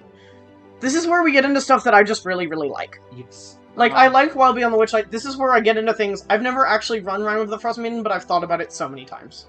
I have read through it, I have read synopses of it several times. It looks super fun. This also has to do with god stuff. Yes, it has a survival system. It has a survival system. As someone who loves environmental horror and pressure and stress, partly because I started with Curse of Strahd when I was DMing, and that's so fun to put it in, that's the reason I want to run Rime of the Frost Maiden. Because I love throwing stuff like that at my players, and this is the way to learn how to do that. Maybe we'll run Rime of the Frost Maiden after Curse of Strahd at some point. Maybe we will. Maybe we'll throw something like that in eventually, or I'll at least take tips from it somewhere. It involves a god. Yes. This one involves vaguely fighting a god, right? It's fighting less so, but yes, it involves a god. I think you should be able to fight every god in at least one module. It revolves around god stuff in my brain, so that's fine. I know everything for sure. It involves one of the newer gods, actually. Auril. Yeah.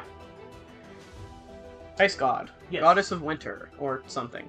I love the idea of... You know, I don't like the tedious nature of ration tracking or...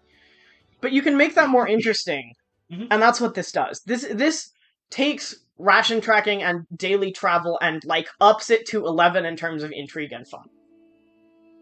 In my mind. Yeah. And especially if you're good at that, which I personally believe that I am. You can get your players freezing and starving and... And those rations aren't going to help you at that point. You know, you've got to figure something else out there. And, you know, even have long-term injuries. Yeah. This has some great rules and mechanics for things that, like some of the other books, even if you don't want to run this module, you can pull those mechanics and they'll be helpful to you. And they will enhance your travel in a lot of ways. Especially if you do anything that has even remotely an amount of room for harsh conditions. It's so cool. This one centers around snow and ice and tundra, but you can readapt that to other things. And ultimately, the big bad end plot is eternal darkness and eternal cold. Yeah. And you don't want that, so it's a pretty good reason to make it not happen. But what's fascinating is, especially the first half, it's kind of split into two halves, but I think... That's fine. It's all one module. It's all one module. There are, like,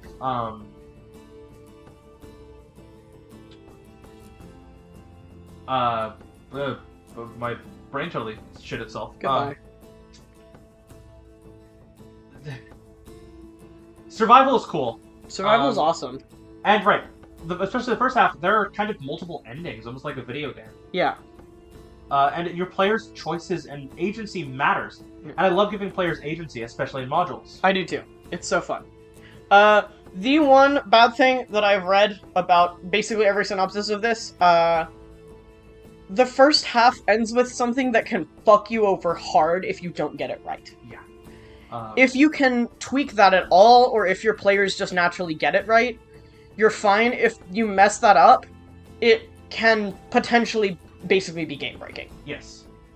I am going to, however, make a guarantee right now. I'm going to challenge God. Okay, let's challenge God together. If in our actual play, we play part of Realm of the Frost Maiden, we are going to do it perfectly. Yeah? Are we? Yeah. Okay.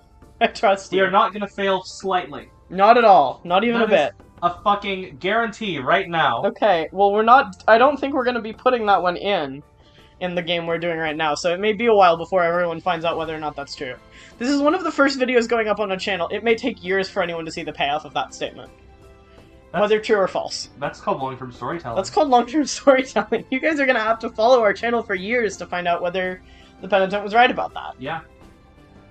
But yeah, there is a ton of environmental travel, there's a ton of really cool stuff, there are a lot of ways to take things in interesting directions. The setting is actually pretty solid, and some of it has vague relevance in other games as well. I believe Storm King's Thunder has some stuff with the 10 Towns, which is where this starts. Yeah. So if there's ever any reason for, if you've either come from Storm King's Thunder or you've come from this, there might be some ways to link that together by virtue of location. You can be a hero to the 10 Towns already when you come back to this one, or come back from this one to the other one. There's a ton of... This also has some really interesting directions that you can take things. It just works really well. Run the adventures concurrently.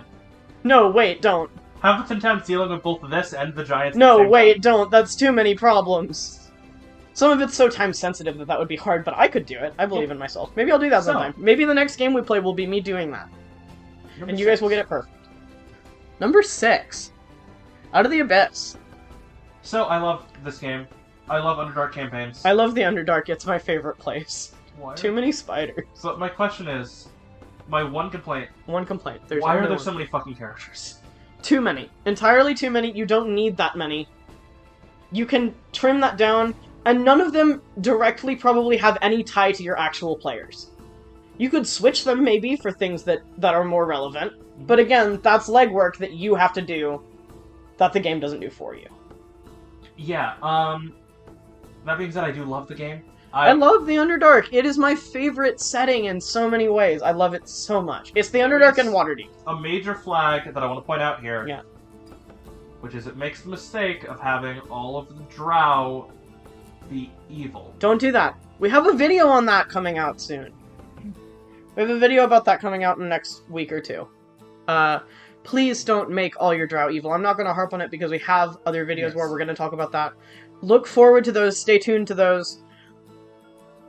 You don't need to do that. It's bad. It's a bad trope. It's dangerous. It's harmful. Don't do it. I have opinions. I think the first half of this game runs a lot smoother than the second, but the first half runs so well. Yeah. If you can get your players to a point of being in prison. Yeah. You know, it is kind of a complicated setup that you need a reason for them to all be in this drow prison at the start of things. But that's not super hard if you just give a basic backstory. Oh, we dipped into the Underdark for an adventure and now, oh shit, we're in jail. Yeah. That's all it takes sometimes. It's a really cool... It's one of the best setups for a party that doesn't already know each other. Yeah. Actually. It's that and, like, Curse of Strahd. It's the same situation where you trap someone in a situation that they can't immediately leave without working with other people.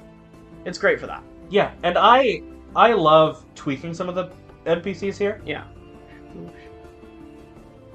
Shush. I love, there is a character who thinks they're something, but they're not, they're crazy. I love making that actually the case. I think stuff like that is so fun. Just make it more interesting. And I actually love making... I'll actually go into the specific change I made one of the times I played this because I love it so much. Yeah. There is a jilted, like, ex-lover of the High Priestess, whatever. Yeah. I decided I'm gonna make this... There was a war, historically, between Drow and High Elves in the campaign setting we were running. Yes. And I made one of the characters in the jail a former Drow general. Yes. Who had been basically, like, horribly scarred and polymorphed into a High Elf as punishment. Yes. For falling in love with a High Elf. Who, in turn, that High Elf was transformed to a Drow and forced to be a slave of the...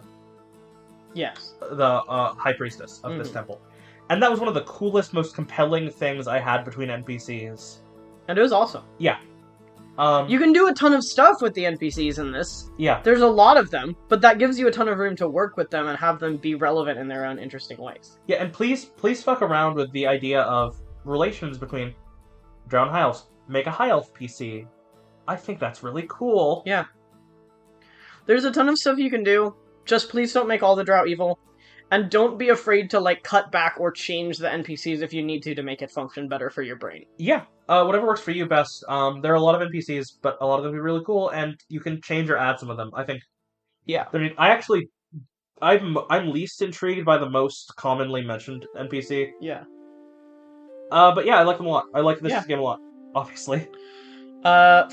We're in the top 5, everybody. Storm King's Thunder. We talked about that earlier for a little bit. People will disagree with this because the first half of this game sucks. Yeah. Some of this game is a drag, but some of the best stuff we have ever had in our games comes from this setting. This is one of my favorites. The only reason it's not higher is because I like the other stuff more. I love Storm King's Thunder. Its huge failing point is, at least to me, you can do a ton of interesting stuff with a lot of the very early introductory stuff. Fundamentally, the thing that fails it for me is the fact that there are pages upon pages of, like, paragraph to 2-paragraph descriptions of cities, and you just have to fuck around and find out with that. They don't give you better direction than that. It's like dozens of places you can go, and you don't have to go to any of them, and it gives you no reason to, except for the fact that you're supposed to wander around. I first saw this game played on a stream by Christopher Perkins. Yes. And when I opened the book, I was stunned that Citadel Adbar was about a paragraph long. Yeah. And that's usually the one that we kind of gravitate to. And we, the first time we played Storm King's Thunder, the first time I was involved in you running Storm King's Thunder, I was equally surprised by that when I opened it to try to run it myself. Yeah. Because I was like, oh. Like, where's the chapter on Citadel Adbar? And I'm like, chapter? Chapter? Did you mean paragraph? I was very confused. It needs to have less options and flesh the ones it has out more. Just, Citadel Adbar is, to my knowledge, not mentioned in another campaign. Yeah. It's the one that Chris Perkins, who was on the design team for this game, chose to do for his stream. Yeah. And, like, so many of the other places listed you can go to exist and are relevant in other modules. I think Waterdeep is one of them. Can you go to Waterdeep in this? Hold on. I believe you. If it's not Waterdeep, it's something else relevant. Don't quote me on that, but yeah, I think But you can go to just about anywhere in this. Yeah. The problem with that is that there's so many options, it's decision paralysis, it's an overload of information. You will not use all of them unless you're, like, crazy dedicated to doing so somehow. Yes. Also, the first town you go into kinda sucks. Yeah. The little intro bit, I know a lot of people suggest skipping it. It has one of our favorite NPCs in it, but man... But man, not like that. It took you a bit of investment to get there. It did, yeah. It did take a little while. We got there. Yes. That game was awesome. But it took a little bit of investment to get me into it. So, here's the thing. It mentions something called the Seven Snakes. It names 2 of them. It names 2 of them, and they are also, inexplicably to just about anyone else in the world, like my favorite group of NPCs in anything. Yes. I decide who the rest of them are. They will show up in the actual play, despite us probably never playing Storm King's Thunder in the actual play. I got attached. By the way, Waterdeep is mentioned. Cool. Okay, you were right. And there's about a paragraph on it. There's about a paragraph on Waterdeep when we have whole modules dedicated to Waterdeep otherwise. But yeah, no, How are you going to sum it down that much? The first half of this game kind of sucks. But it's so... If you can do what I've done with Kella and Zulkin... Yeah. Kella, my beloved. Favorite NPC that's ever been printed. And there's like 3 sentences on her in the book. I'm so biased. I am biased because Storm King's Thunder was one of the first really fun modules that you and I ever played together. Yeah. But there are ways to make it work. Simplify a lot of things down. Maybe amplify a couple of other things. Basically, you need to trade the intensity of exploration on one side and the other side. Yes. One thing I will say is there's something we like to do a lot. I mentioned this in the story Lazarock's New Hill. Yes, the game tale. Go watch that. It's a great story. I'm all for replay value. I kind of actually like the idea of you having to go to all of the giant holds instead of just one. Yeah. Go to all of them. Give your players a reason. The reason that you used for me was... Instead of needing, and the reason I used for you in return is, instead of just needing the thing from one of them, you need, like, pieces of the thing from all of them. They're supposed to have to come together to make that happen, and go from there. And again, that is, I've talked, maybe we are a little biased in saying this because I have said previously on other ones, having to add stuff to make it work should make it not get those points. But I'm biased and I love Storm King's Thunder, so all of you have to put up with me saying, just add stuff and it gets so cool. Also in the triangle of roleplay, exploration, combat, this game is dead center of that triangle. Which is awesome. I love that. I love when... And I lean roleplay, but not that hard. I love meaningful combat, and there is a lot of meaningful combat in this one, in my opinion. Yes. And you can make some of it more meaningful if you want to add stakes. Giants are a hard enemy, low level, which is kind of a rough thing. But you can make it work if your players are good, and if you're good especially, you can make it work. I've made it work, even starting at really low levels. Do yourself a favor. Yeah. The biggest favor you can possibly do. Yeah. Make the snakes recurring villains throughout the entirety of the game. Just make recurring villains in general. Yeah. Recurring villains are so fun. Just have them be like, oh, they were there at the beginning, and you met them, and you're like, oh, that was cool, I wonder what those guys are going to get up to later. And then they get to find out. Yeah, and understand, you shouldn't have to go to all of these strongholds and murder your way out. No, there are tons of... Even with the most bloodthirsty kinds of giants, and all of them are written as bloodthirsty, but we changed that. Even with the most bloodthirsty giants, there have been ways that I have seen that people have gotten out of things. One time, our party had to go grab all these things, and we did not kill one of... we killed one of them. Yeah, you killed one. Out of the, one of 5. Yeah, out of 5. And that kind of devolved because it wasn't initially super the plan. Yes. Yeah. One of my favorite things we've ever done is... The Fire Giant Duke has children. Yeah. And one of our PCs had sussed out the Duke's son was sick. Yeah. And they're like, wait, I'm a doctor. Yeah. Could you give me the conch shell if I help your son? And did, and it worked, and it was awesome. Yeah. There have been some crazy things that we've done instead of just having it be an all-out brawl. We've also had it be an all-out brawl. The thing we did with the Fire Giants was that was 2, in the one you DM'd and the one I DM'd, 2 fundamentally different experiences. Total opposite roleplay versus combat, and both of them were awesome. I also did the thing of just putting the Fire Giants already in the Zentaram's pocket when you show up. Yeah. They're working with the people that we just told you to use as recurring villains. They're working with the snakes. And that was one of the best character deaths we've ever had. That was one of the best character deaths we've ever had. It was awesome. Everyone cried so much. Yes. It was so good. Anyway, fundamentally there is a ton of room in this one. You can add whatever you want, and even if it's not naturally in there, the amount of places you can go means you can add any ties you want. You can also cut down on that and add places to go on the back end. Oh. I kind of feel like we buried this. The last fight of the game was with a dragon and a kraken. Yeah. We didn't mention that, did we? No. You get to fight both of those. At the same time, potentially.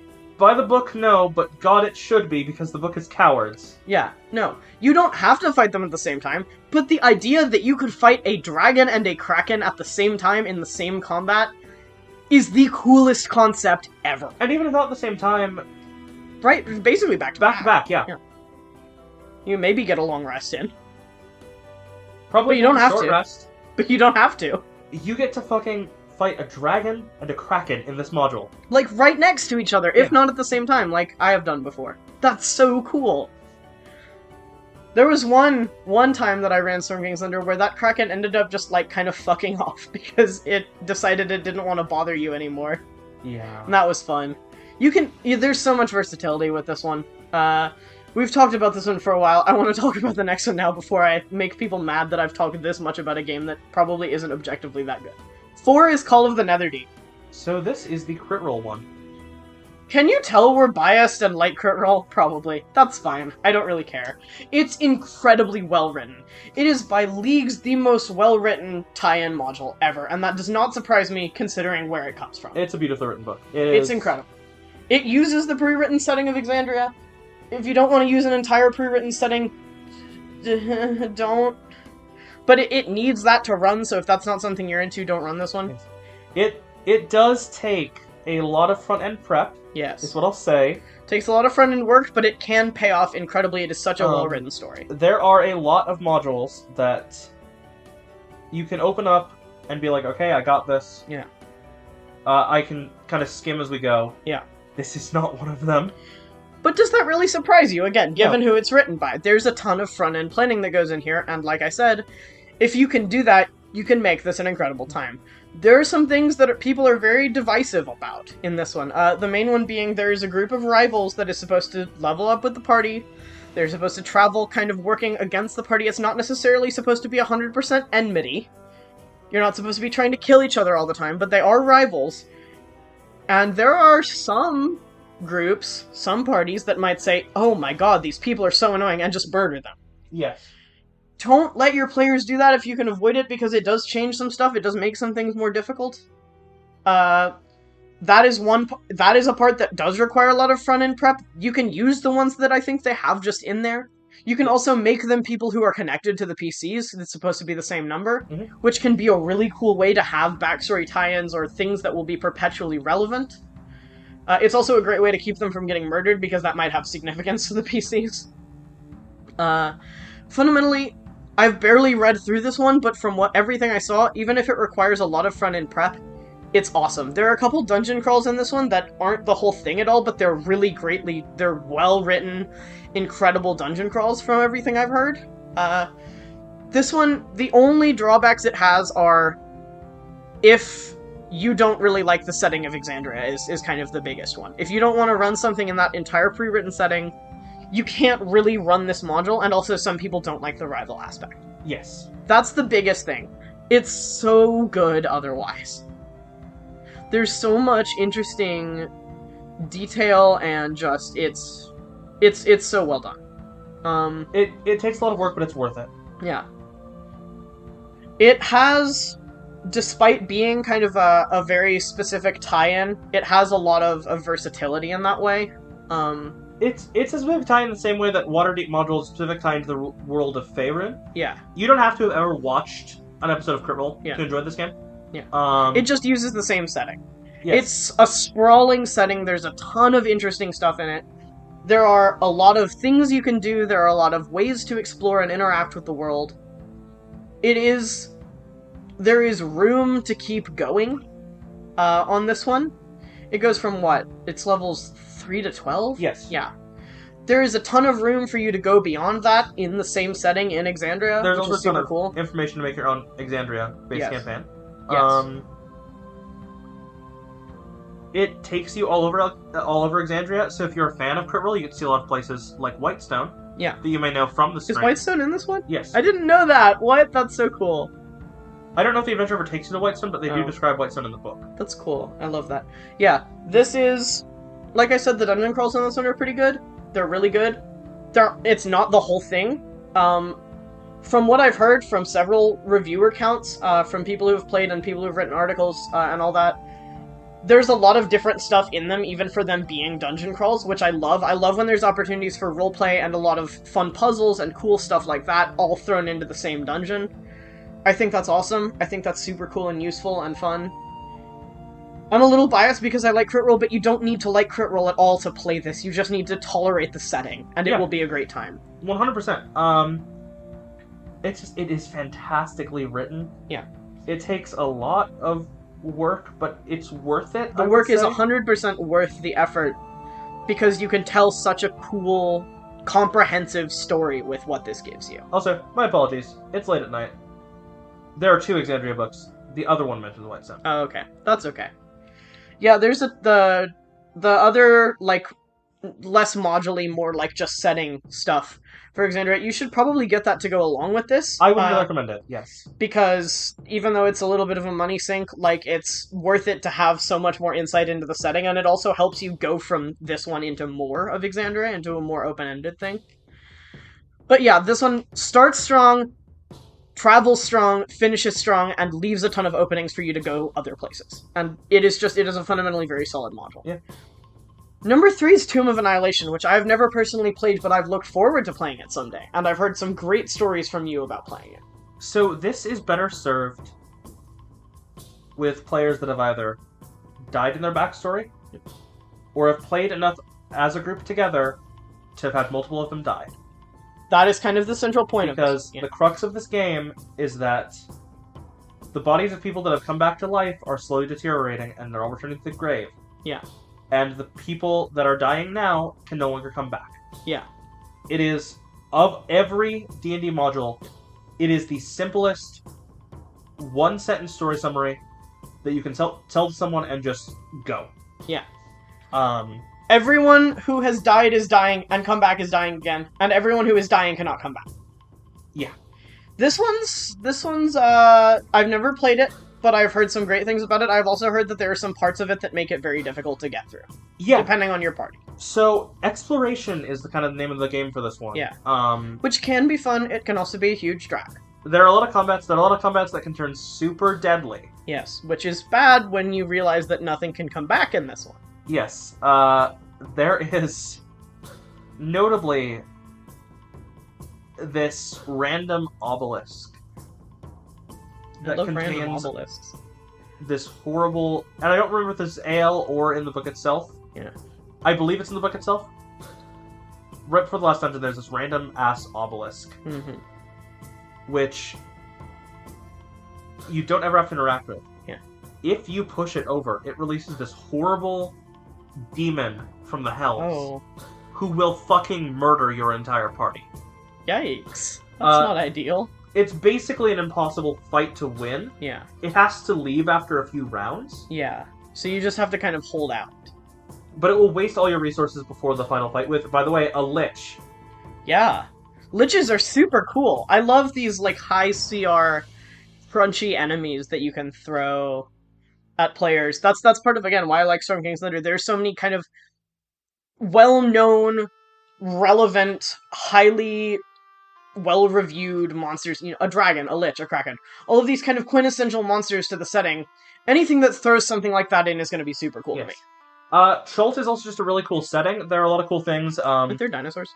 Yes, there are dinosaurs. That's super cool. There are carnivorous plants. Ooh. There are, everyone talks about them, Venus guy traps. The unicorn rabbits. Oh, what? That's so cute. Yeah. Notably, Yuan-Ti play a huge part in this. Yeah. I love Dendar, the god of, like, serpents. Yes. I've had an experience with a player that you weren't actually involved in this. I wasn't involved in this. Where a player... Yuan-Ti typically reproduced by infecting humans and doing a ritual to turn them to Yuan-Ti. Where a player was captured by the Yuan-Ti and turned into a Yuan-Ti. And was just... got their mind back. Yeah. But was permanently a Yuan-Ti for the rest of the game. That's cool.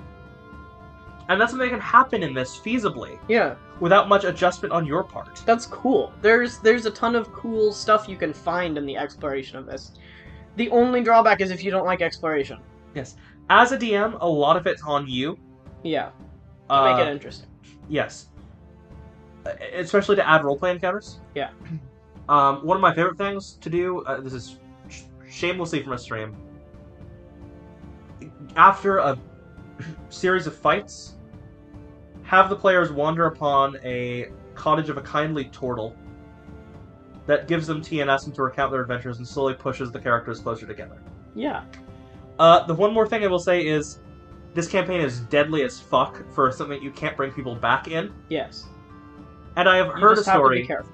of someone entering the final tomb of the game with 5 players in their party, getting to the Lich at the end with 1. Help! That's scary. Help, help, help. Yeah. Probably didn't end very well for that person. Did they do it? Did No. they pull it off? No. I didn't think so. Sad. That would have been so epic if they did. Alright, top 2. Top 2. This one is controversial as fuck. This one's controversial, yeah. You guys are probably wondering, why are the last 2 so high? You've talked about them a bunch and we haven't heard about them yet, so I know what they are. Why are they so high? Number 2 is Lost Mine. Okay, well, number 2 is why is it so high? Number 1 Oh. you should know. Yes. Lost Mine is good. Number 2 is Lost Mine. Lost Mine is good. So I know I have docked every short thing for being short. It's not that short. It could be worse. This is exactly as long as it needs to be. Yeah.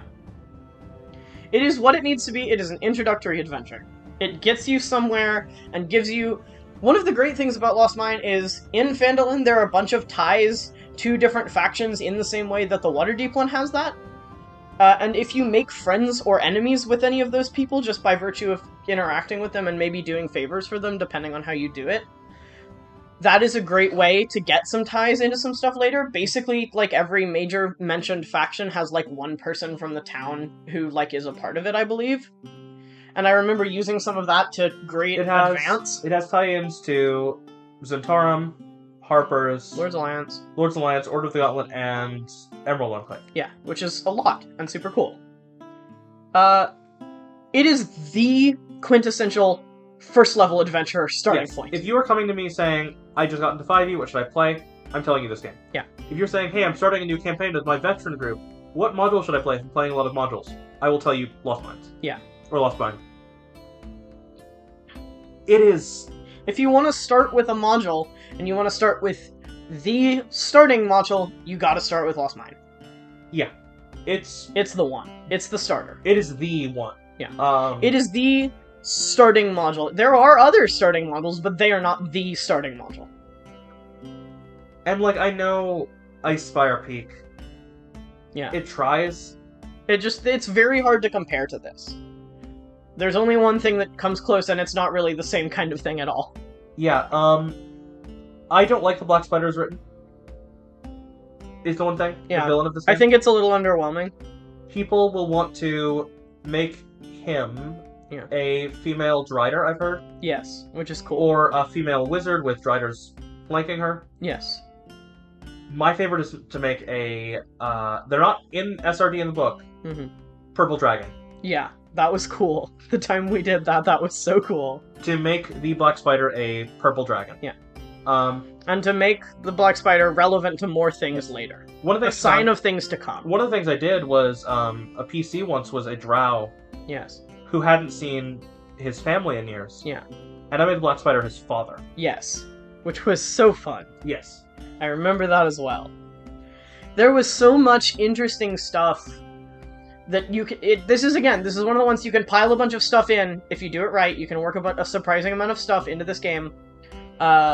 And if you don't work a bunch of stuff in immediately, you can have things that lead into that stuff so easily. This is so easy to go to something else from. I would say there's enough content in this game to fill 20 sessions. Yeah, if you do it that way. If you want to look at everything. And there's also enough versatility in this game.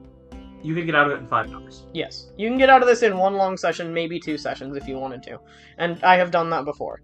And it's all about what you want to put in and what's relevant for later in your story if you're running a later story. And it entirely depends on your group. Yeah. It's amazing. It is probably the perfect starting adventure. And the greatest thing about it is you can go into anything from it. Yeah. It's kind of it's so open-ended. Like, you're done with this thing, okay. Now I know how to be an adventurer. I've done all these adventures, I know what I'm doing now. What did I learn from other people that might be relevant in the future, from other NPCs? Where do we go from here now that we've kind of established ourselves as a party? What's our next mission? And that's very open-ended as a question. It's close enough to the foothills that you can do a Storm King's Thunder. Maybe you celebrate by going to a carnival and kick Wild will be on the Witchlight. Maybe you lose to the Black Spider and wake up in a drow prison. Yeah. And start out of the abyss. Yeah. There's a ton of different ways to have it go. Yeah. And all of them are pretty much interesting if you even try it a little bit. Lost Mine is just, it's the starting point. In 99% of cases, probably, maybe 95, the vast, vast majority of the time, if you're going to start something with a module, especially if you're going to play other modules, or, frankly, really just anything, if your characters work at all as starting adventurers in this way, just start with Lost Mines. There are very few reasons that you couldn't do it at all. The thing that tops it, as I'm sure you can guess, and there are many reasons for this in my mind. Number 1 is Curse of Strahd. Curse of Strahd is my all-time favorite by leagues. It is one of the best... Bug on your face. It is one of the best... Well, it is, in my mind, the best module. It is really another totally different from Lost Mine great way to start a campaign. It is so easy to just get people somewhere. You don't have to use the hooks that Curse of Strahd provides for you at the beginning of the book. You can say, hi everyone, here are all of your players, you don't know each other, you wake up in the middle of a very dark, very misty forest, and none of you know what's going on or how to get out of it. It is vaguely a remake of 1983's Ravenloft. It's better. There are still things it needs to improve on. It is not perfect. Nothing is. It's got some portrayal of Vistani has some problems. Don't be racist. Tried to make it better in Richton's Guide to Ravenloft. And they made it worse again. They made it worse again. But it's fine. That is one of the only bad things about Curse of Strahd. It has so many good talking points and so few bad ones. It is a thorough module. I'm just gonna go off on this one. I love Curse of Strahd. It is a thorough module. Everything that it presents can be useful to you. There is nothing that is necessarily 100% a throwaway in this, and there are tons of guides on the internet to add even more to it and make it more interesting. Everything can be relevant, especially because part of the point of it is, while it seems a little boring at the outset, a fetch quest, you are looking for these things that will help you achieve the final goal. It's not like you just have to find them and then you can leave. The final goal is to kill the Vampire Lord Strahd. Spoilers, sorry. Nothing is 100% wasted in this module. I genuinely believe that. There are some things I don't like to run. Yes, I don't like to run the Winery, I don't like to run Yester Hill. That's a good example of things that just don't generally shake out that way. Mad Mary quest. Yeah, there are some small things and some locations that I don't always or even usually run, but that does not mean they are not useful and not interesting if you run them right. There's so much versatility. You can have, because of the randomness of the items or pre-assigning of them wherever you want to do that, however you want to do that, you can make your players go anywhere. And they can experience just about anything they want. Fundamentally, once you get to Barovia, you can't leave until you kill Strahd. Yeah. But that doesn't mean other stuff can't get there that's interesting. One of the coolest things that I've ever done as a DM with Barovia is planar rifts, because Barovia is in this weird kind of demi-plane state, and the magic of Barovia is so corrupted and fucked up. These planar rifts were just kind of emerging here and just dragging people into Barovia at a much higher rate than anyone was used to, and that is a great way to shuffle people's backstories in, or just have someone from their backstory show up, also having gotten here pulled by the mist for some mysterious reason relating to the other player, maybe. Yes, I will say, looking at the base what they ask you, they initially don't ask you to kill Strahd in the book. Yeah, but that is the goal. Yes, they initially ask you to escort Arena to Vallaki, which is a bit weak. Yeah. But I think you can easily save that by just having, hey, help us kill Strahd. Yeah. Please. You can just say it. They kind of dance around it at the beginning for no reason. You can just say it. If nothing else, you can be like, as you're walking with Arena, escorting her, she can be like, man, I fucking hate that Strahd guy. And everyone's like, what's the deal with Strahd? And she's like, well, since you asked, and you can launch into it from there. Environmental horror isn't necessarily in the book, but it's so fun. Add. It's easy to add if you like adding environmental travel stuff, other than combat encounters. Curse of Strahd is really easy to put combat encounters in, but that does not mean it's all you can do. And because it has such weird environmental stuff, just kind of by nature of it being this dark, twisted horror realm, you can add some crazy stuff in there. I have done that before. There have been some really wild tweaks. We're gonna have, not that long from now, it may actually already be up, one of our videos in the Academy series is gonna be literally just talking about how to run Curse of Strahd. To our preferences, mostly things that we've changed in Curse of Strahd, but also some general tips. And I talk about the environmental horror aspect of that a lot in that one. Look forward to that video, because that is going to expand heavily on what we already say in this one for our top number one. Mm-hmm. Curse of Strahd is just, I feel like, without a doubt, the best module. If you don't like it, if that kind of setting and vibe is not your style, you won't like it, but the vast majority of people can find something interesting in Curse of Strahd. Yeah, I think that, like, 100%, this is the best module. Yeah. I don't think many people would disagree. Yeah. And if you do disagree, there's probably an overarching reason that just doesn't align with how we work. In fact, if you disagree with anything we've said, yeah, let us know in the comments. Yes. Let us know your own personal ranking. Yeah, give us a list. 24 to 1. I'd love to hear what you think. Is your favorite dungeon, is your favorite adventure the Lost Dungeon of Wickedness? Is it? Do you hate I want to study with you. a burning passion? I want to study you if that's your favorite. I want to put you under a microscope. Basically, yeah, just let us know. Join the discussion. Tell us how you feel about all of these. Tell us your experiences running these games and what you think we got wrong, what you think we got right. Put your own list in there. I want to see. Yeah, I want to see everything you guys have to say about this. Tell us your thoughts on the modules. Give us a paragraph after paragraph in the comments. I don't care. I'll read it. I'm intrigued. We'll read I want to hear what you anything guys you have to say. I will read your comments. We will respond to as many of them as we have the capacity to. Stay tuned for all of the other things that I talked about in this video that you will see if you haven't already seen them.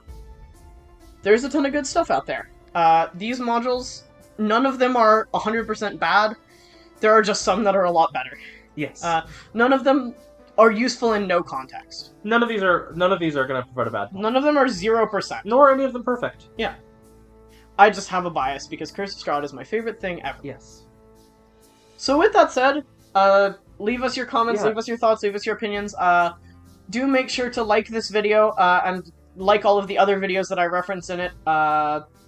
We love you guys. This has been a long one. This has been a very long one. Not all of them will be this long, I promise. I hope. If you have listened all the way through to the end of this, I would love you to put in your comment, Van Richten did nothing wrong. Yeah, do that. That's not true in the books, but it is true in my heart. Yes.